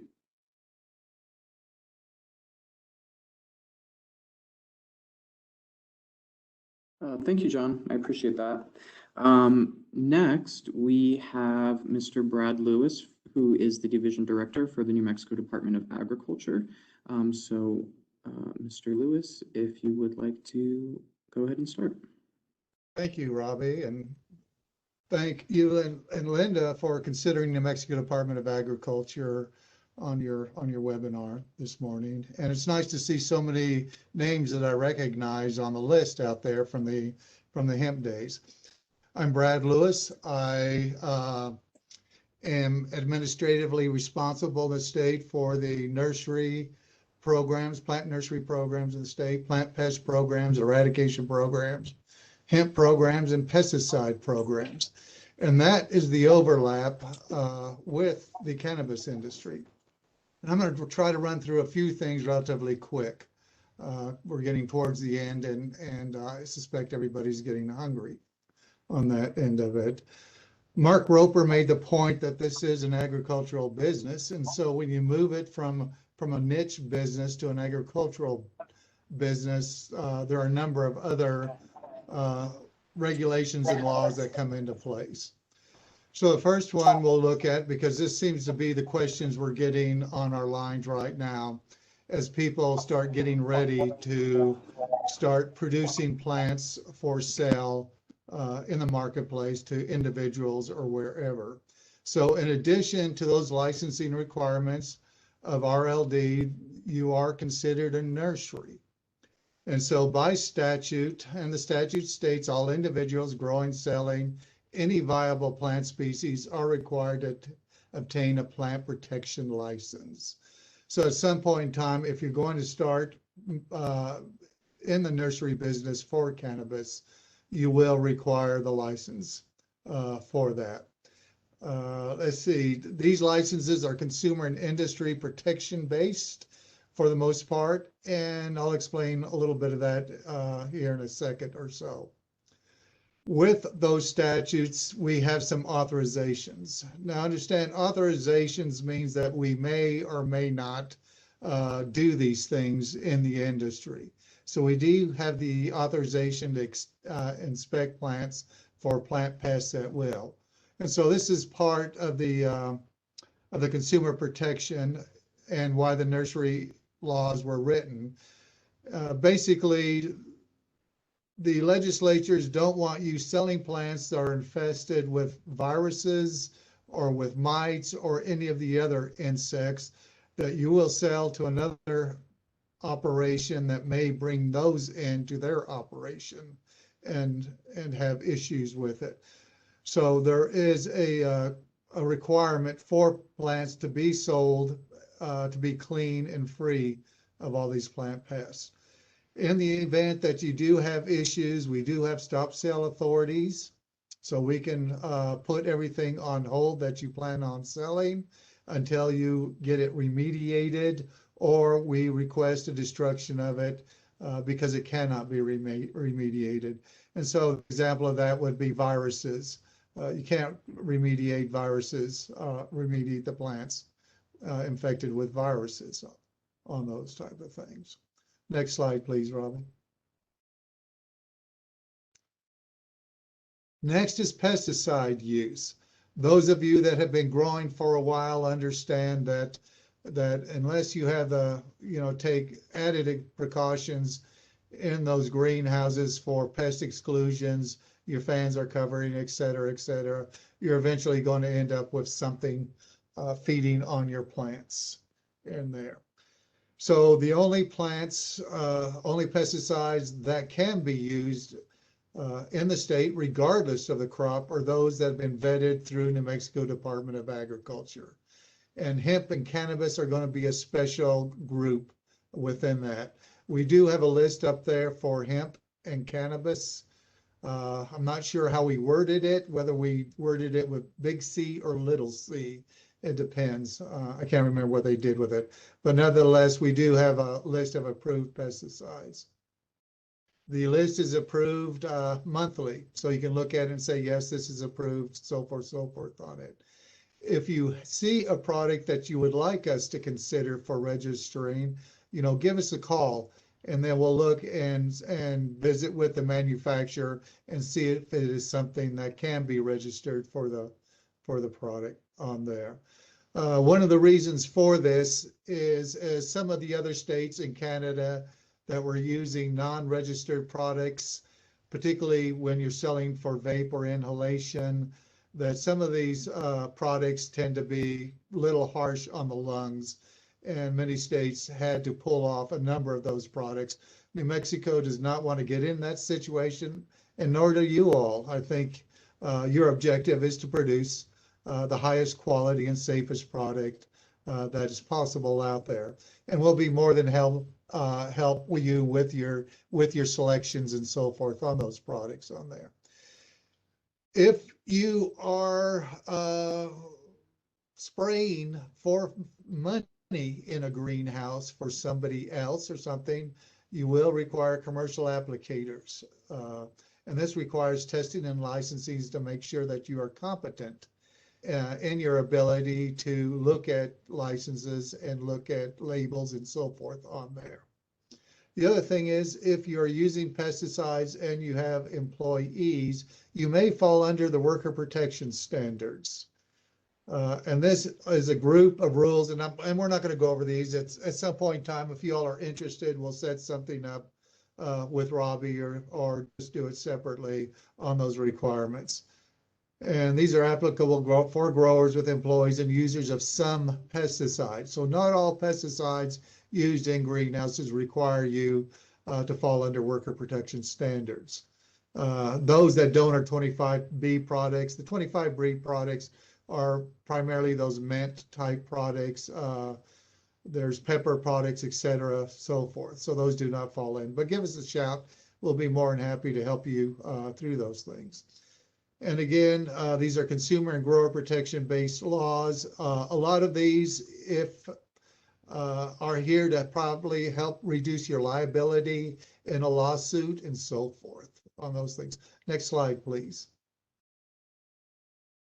So our authorizations with respect to pesticides address complaints submitted by the public or employee. So we get a complaint that somebody says, hey, I think that something I bought has some odor to it and it sure smells like a pesticide or something like that. So we have an obligation to address those complaints by the public regarding misuse of pesticides. If you are a licensed pesticide applicator, again, you're applying pesticides for the cannabis industry. We have the authorization to look at your records to ensure what you're doing is legal and safe for your customers. We also have the authorization to remove plant tissue to determine pesticide residues from a facility. Now, again, this doesn't mean that we are going to do that, or these are directives for every operation, but these are merely just our authorities that we can take in place, and particularly as a result of an employee complaining or the public. Next slide, please, Robbie.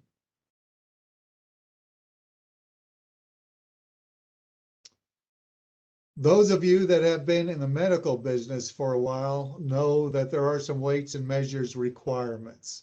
So the requirement is by state law, if you have a scale that you're using to weigh, it has to be inspected annually. So the scale owner may request services from a third party approved by the Department of Agriculture. So if I understand the retail business on the medical side of it, almost all are using third-party people to test and make their repairs for their scales. And that list is also available from New Mexico Department of Agriculture.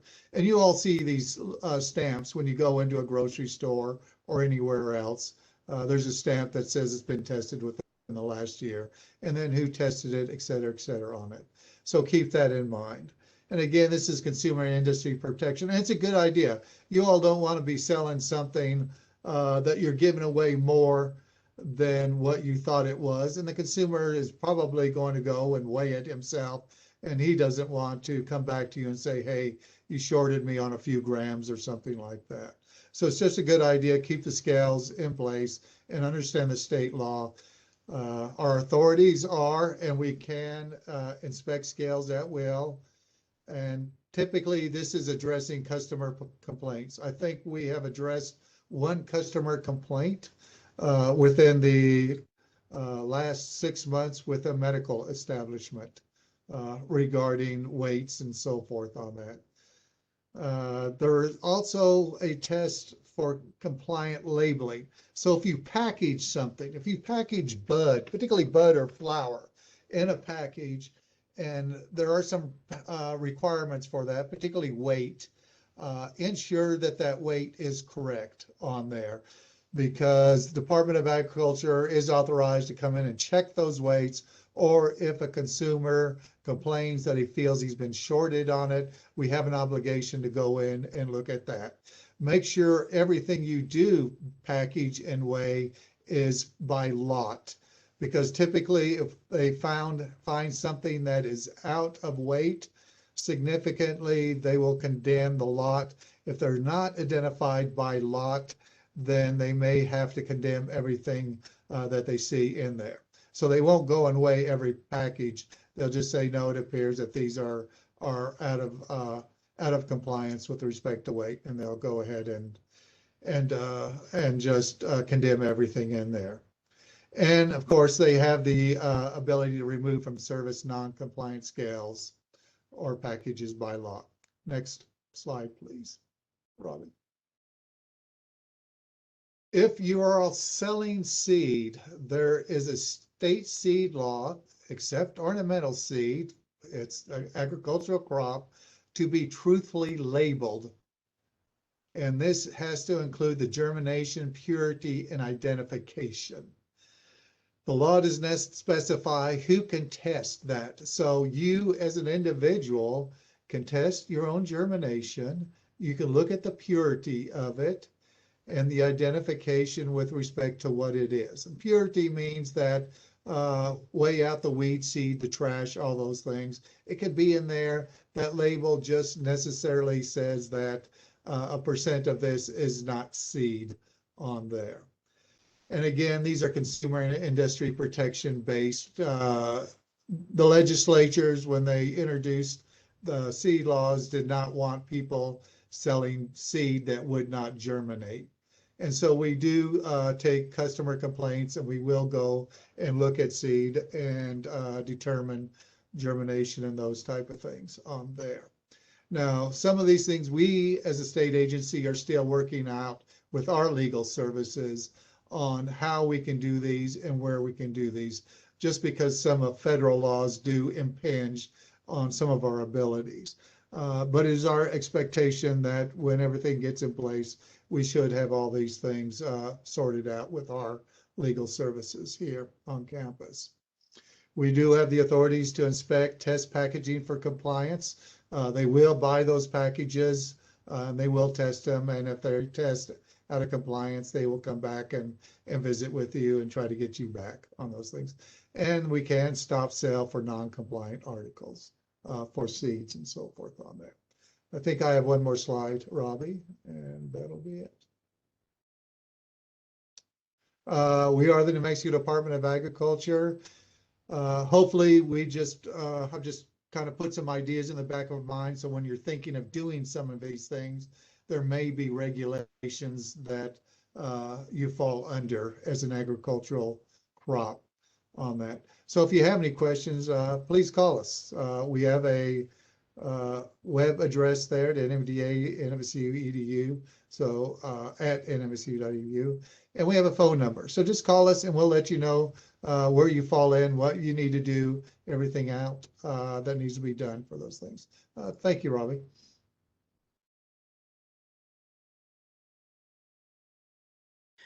Thank you, Brad. I appreciate it. So looking at the time, I'm going to give my portion of the presentation representing the Cannabis Control Division. But if you all, whether a panelist or attendee, if you all need to leave, we totally understand. I want to make sure that some questions are answered. But as a reminder, this will be recorded. It is being recorded currently. It will be posted on our website. And each of the panelists do have contact information included on their slides. So we will also be sending out the slide deck so that you all have access to the actual presentation itself, so that you can access the contact information from our panelists. So with that, I will begin the Cannabis Control Division's portion of it, which is related to the license. This is the specific licensing for cannabis businesses. Again, my name is Robert Sachs, and I'm the Deputy Director of Policy for the Cannabis Control Division.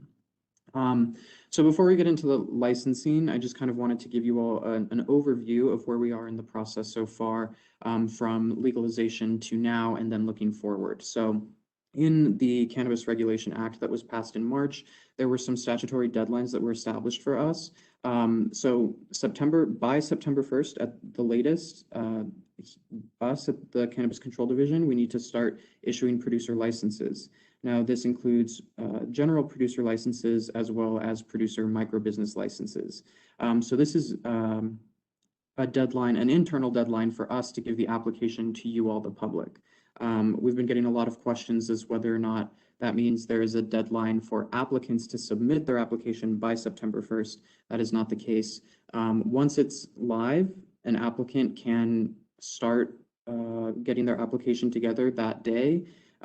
They can start 5 years from now. There's not a particular date that they need to have their application in by, but that deadline is for us to get that available for you all. Looking at our next deadline, January 1st includes all other licenses. So if you're not interested in growing, which is what our producer license is, all the other licenses, including manufacturing, which would be extraction, production of edibles, tinctures, salves, things like that, retailers, couriers, cannabis consumption lounges, all other licenses other than producers must be issued to the public by January 1st. Again, that's a deadline for us to make the application available to you all. And that all of these dates are no later than. So it could be the case that we release these applications sooner, which is why we very much encourage you to keep an eye out on our website for any updates. And our last statutory deadline that I think is relevant to you all is no later than April 1st, retail sales are to begin. So we wanted to make sure that licensees can get licensed earlier than the actual start of retail sales. So by the time that retail sales can begin for adult use, that there's enough time for licensees to get their businesses up and running. So like we said, the producer licenses need to be issued no later than September 1st. And to prepare for that, we have drafted rules that will outline what requirements we will ask of you all, and then that will then inform the application. So these rules have not been finalized, but they are posted on our website. And I encourage you all to take a look at that. Again, our URL is ccd.rld.state.nm.us. We had a rule hearing on June 29th. We took public comment, we revised the rules, and then we reissued another set. Again, they are draft rules, so we, again, are accepting public comment. We encourage you all to give us feedback. You can do that on our website directly, or you can do that at our rule hearing, which will be held next week, August 6th at 9 a.m. And that will be a hybrid hearing. Information for that is also on our website. It can either be in person or you can attend virtually. And at the bottom of the screen, you can see our URL there to check all of this out. So all other subsequent rules will be posted on our website in the same fashion. So rules related to retail establishments, manufacturing establishments, any other license type will be posted in the coming months. So I know that there are a lot of questions regarding the licensing types and the fees associated with them. So this is a schedule of the type of licenses that we have and their associated fees. So really quickly running down the list, a courier is a license that allows someone to transport cannabis. A testing laboratory will actually test the cannabis itself for the percentage of CBD, THC, pesticides. There are a variety of tests, but this is kind of a testing checkpoint, but there's a license for testing labs. Manufacturers, like I mentioned before, if you're creating edibles, extracting THC or CBD from the plant, or creating tinctures, you will be looking at a manufacturer license. A producer license is any grow activity. A retailer is a retail shop, and a research laboratory, unlike testing, will actually be looking into the research or researching on cannabis to determine maybe future uses. So that's an exciting license type. A vertically integrated cannabis establishment, that's a license type that allows a licensee to have various activities within one license type. So of the available options to a vertically integrated cannabis licensee, you can produce, you can manufacture, you can retail, you can be a courier. And so depending on how many activities you want to do. I mean, if you want to if you envision your business being a grow facility, you take your product, you turn it into an edible, and then you sell it at a storefront all under the same brand. Vertically integrated cannabis establishment licenses is what you would be looking for. Cannabis producer micro business is similar to a producer, but there's a plant limit and a lowered fee associated, and I'll get into the fees in a second, but just so you know, there are two types of producer licenses. And an integrated cannabis micro business, similar to a vertically integrated cannabis establishment. It's meant for smaller operations, but smaller operations that have multiple activities. So the same activities: you can grow, you can manufacture, you can retail, and you can be a courier.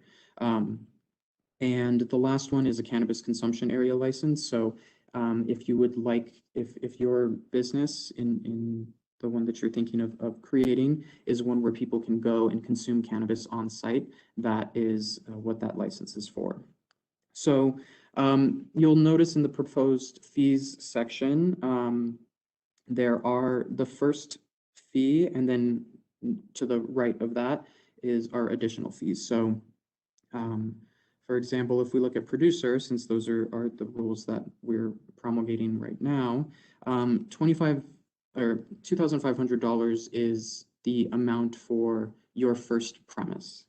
Any additional premises under your producer license would be $1,000 additional, and these are annual fees. So if you have one grow site, it will be $2,500. If you have two, it'll be $3,500, 3, $4,500, so on and so on. And that's the same for all of the different licensing types. It's premise-based, but I will draw your attention to the integrated cannabis micro business license type. So that is actually activity-based. So depending on how many activities that are available to you, that will change the fee structure. So if you have 2 activities, it'll start you at $1,000, and then every additional activity that you add will increase your fee structure. I also want to point your attention to the cannabis producer micro business, which has a fee structure that's slightly different based on the number of plants that you grow. So if you grow anywhere from 1 to 100 plants, your annual fee will be $500, and 101 plants to 200 plants, your fee will be $1,000.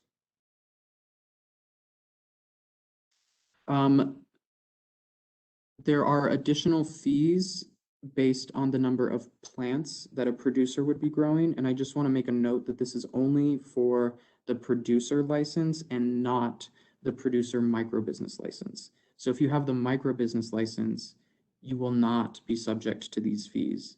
But if you are a producer, meaning you grow 201 plants or more, you will be subject to a per plant fee.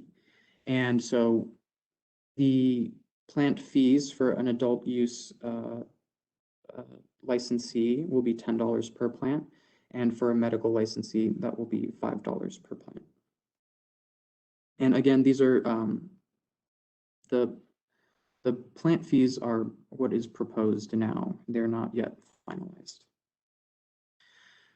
Okay, so on the proposed rules that are posted on our website, you can see the requirements that we are thinking of requiring from you all for producers and producer micro businesses. We have general personal and business information, land requirements. We will require you to show that you do have a valid source of water, which is why we had John Romero here to kind of walk you through the types of available water rights that you can have, whether that's through a municipal source or you would go out and get your own with water rights.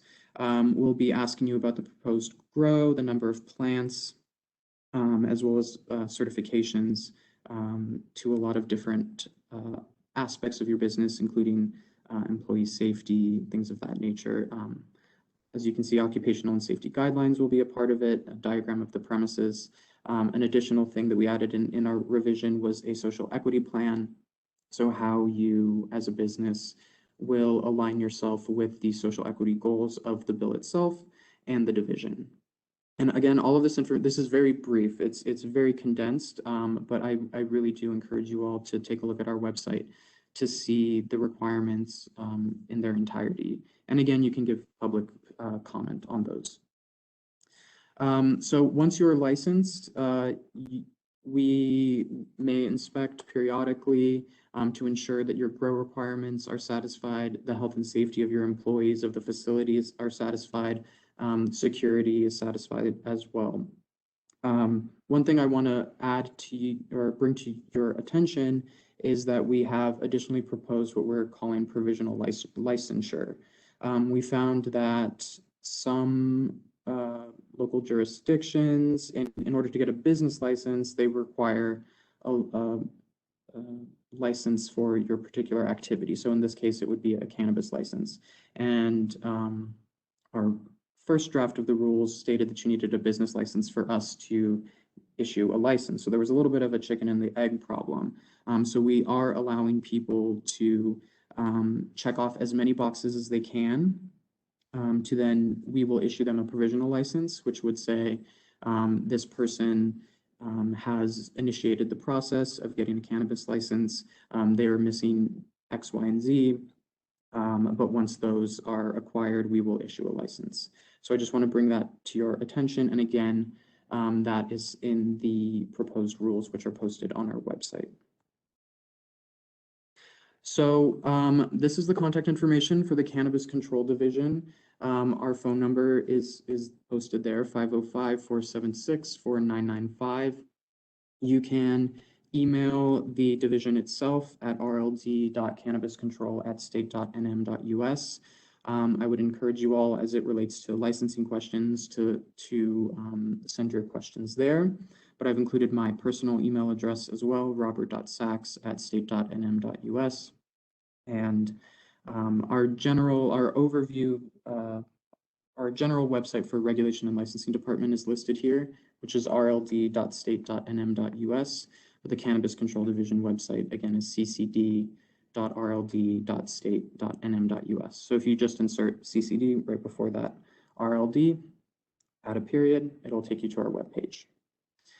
So with that, I want to, there's the URL. With that, I want to thank you all for attending today. We really appreciate your time and patience, and apologies again for going over. At this point, we want to open it up for questions. If participants have questions, if they could please use the raised hand function on the chat, I believe. It might be in the Q&A section. It's in the Q&A section. So if you could go ahead and raise your hand, we will begin taking questions.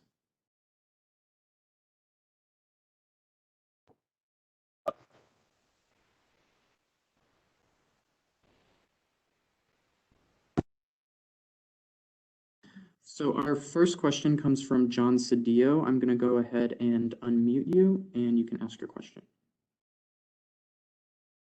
Great. Okay. Thank you, Mr. Sachs. I appreciate you and everybody on the panel.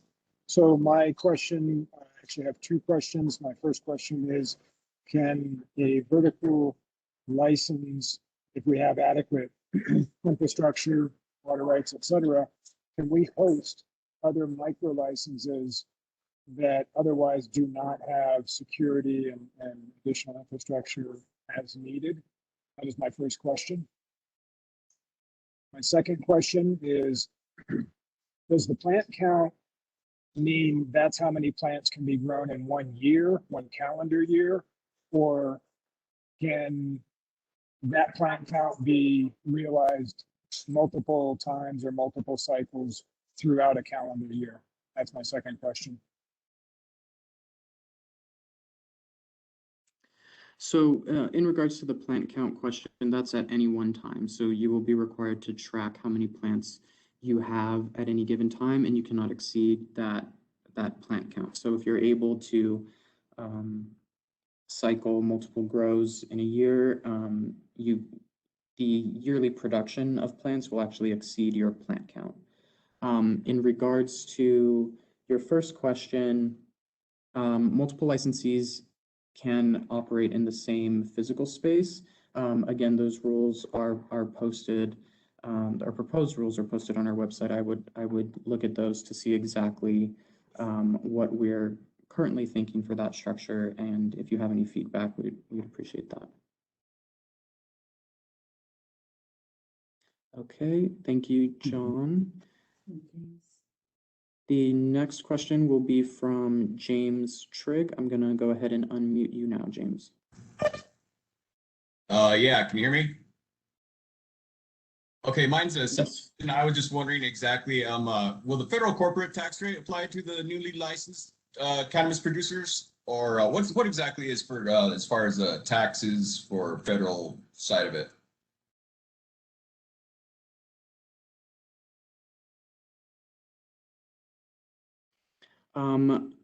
I personally am not sure. If any of our panelists have any insight as to that question, go ahead and unmute yourselves.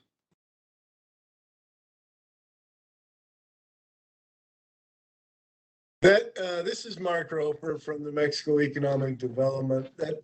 I don't know if there's anybody on the call that can specifically talk about federal tax issues. Sounds like probably a question for your CPA. Generally speaking, and I'm not a CPA, but generally speaking, all incomes are reportable on your federal tax report, even if those incomes are from illegal activities, which technically speaking, that would include this type of operation because it's not federally legal. But I would sure talk to a CPA. Great, thank you.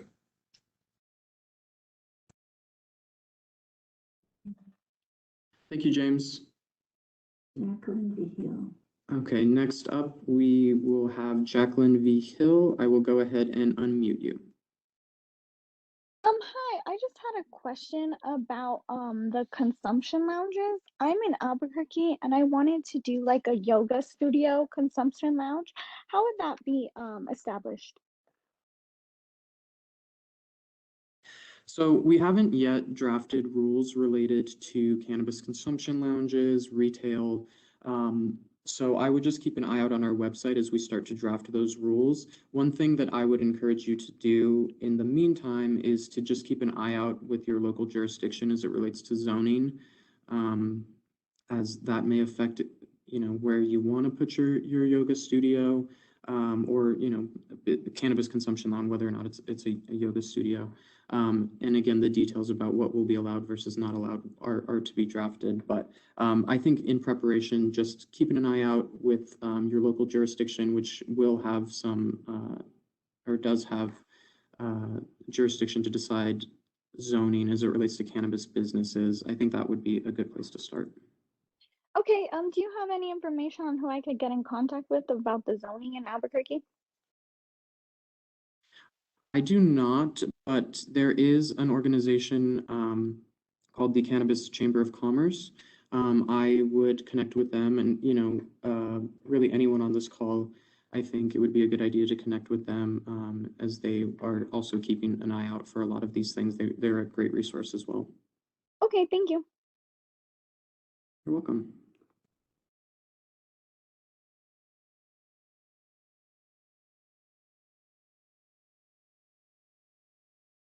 Okay, the next question will be from Nick L. I'm going to go ahead and unmute you, Nick. Hi, thanks everyone for your presentation again. Are there any residency requirements established? Because I've looked at the original rules and then the proposed rules as well, and I don't see any. And I was just curious if you might anticipate adding any sort of residency requirements for licensed producers.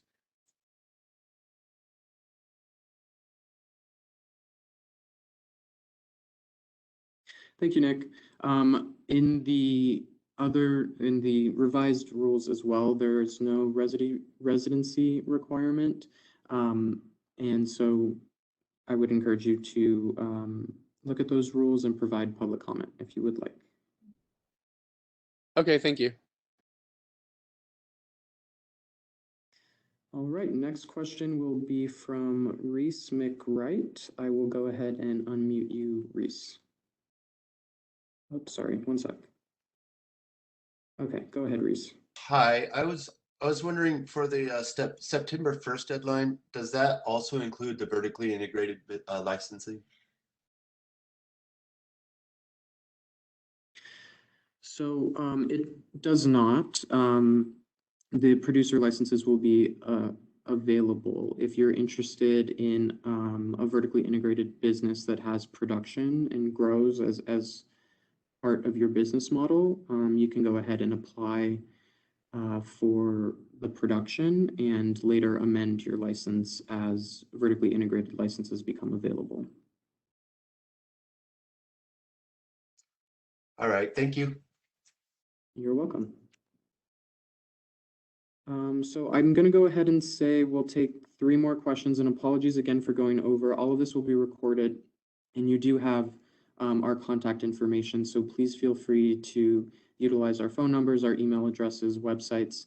We're definitely here to help you all. So I will go to Valence Hodgin. Sorry if I mispronounced your name, but I'm going to go ahead and unmute you now. Yeah, thank you for your presentation, guys. I got 2 quick ones. First one is ORI number has one been established for our background checks so we can get into the licensure process. And the second is, has the board considered how crippling the $10 per stock tax will be on businesses that vertically integrate in like Sea of Green style growing that may have 20 to 30 plants under a 25 square foot canopy? And have they considered another type of alternate tax other than per stock?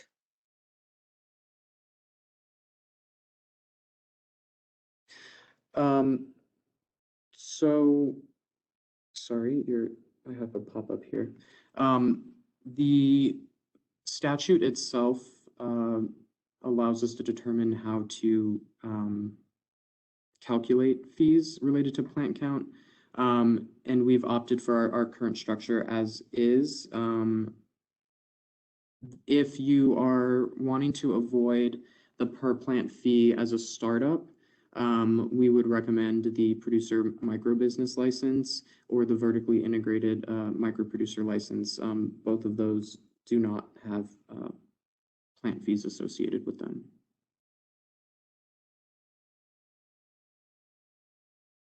Oh, and sorry, with the ORI number, it is currently being generated. And once that is issued to us, we will go ahead and make that publicly available. Okay, and then, so 2 more questions will be, the first one will be from Curtis Dolan, and the second one will be from Marcus Ojeda. So I will go ahead and unmute Curtis now. Hi, thanks for letting me ask my question and for your time and putting this presentation together today. It's been incredibly helpful. My question is of more of a personal nature that may be applicable to other parties interested in getting licensed. I'm seeking a micro business license, as well as doing some joint agriculture endeavors, including organic produce and anything I can contribute to the community with plant startups in front of hardware stores or grocery stores, et cetera, et cetera. We're currently working on building good relationships, but we've started a lease on a building, and it's come to our attention that we are very close to a school administration building. When I was talking to the community advancement director here in Aztec, New Mexico, he had also pitched a concern about that building. So my question is directed towards the state. What stance will they take on administrative buildings that do not house any children? And will that impact my availability for licensing in the next coming months?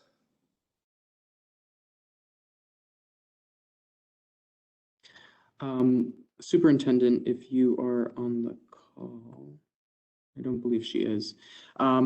So off the top of my head, I don't want to give you the wrong information, so I'll need to do a little more research into that. My initial inclination is that an administrative building will not count, but I need to look into the statutory definitions a little bit.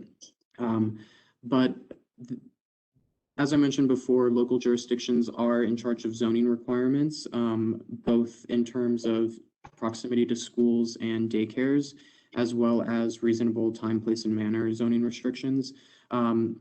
So if you wouldn't mind sending me a follow-up email so I can get back to you on your exact question in regard to administrative buildings.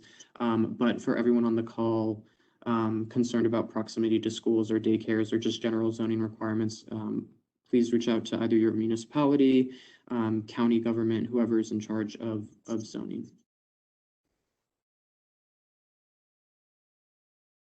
Okay, and thank you for your question. And so our last question of this presentation, we're all available after this, as I mentioned before, will be Mr. Marcus Ojeda.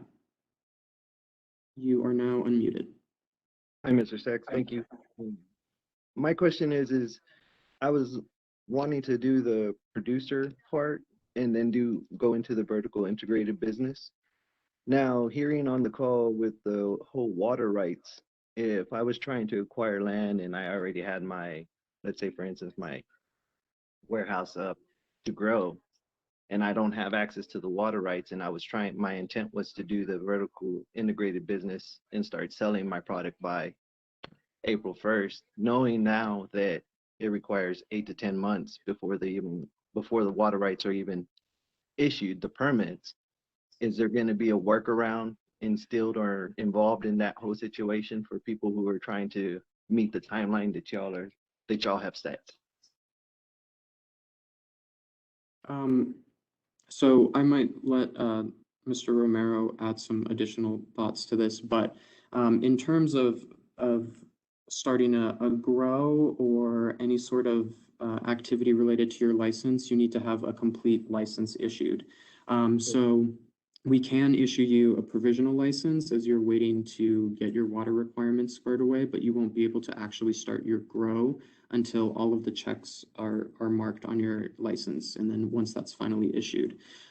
So I would just make sure that the land that you're on either has water rights, or if you're in the process of looking for land, try and determine their water rights as well. I don't know if there's anything else you would like to add to that, Mr. Romero. Well, the permit for growing cannabis will come from you guys. As far as water rights for any crop, whether it be cannabis or alfalfa or pecans or anything, you'd have to get a water right. If the land that you own doesn't have a water right, you wouldn't be able to do that legally either way, whether it was something other than cannabis. So there are options. You could lease a water right, find somebody and lease it for a year or whatever, transfer it with an application and ask for preliminary approval so you can do it right away while you're getting your regular transfer done. So that is an option. But other than that, the time frame, whether it was cannabis or alfalfa or pecans, you still have to have a water right to legally use water for any crop in New Mexico. So that's, it's more on RLD if they want to give you some kind of variance or more time. I don't know. Thank you, John. Yeah, there are options. We just want to make sure that you have a water right, a valid one. So, however you can access that legally and show us proof of that, we can go ahead and issue you a license. Robert?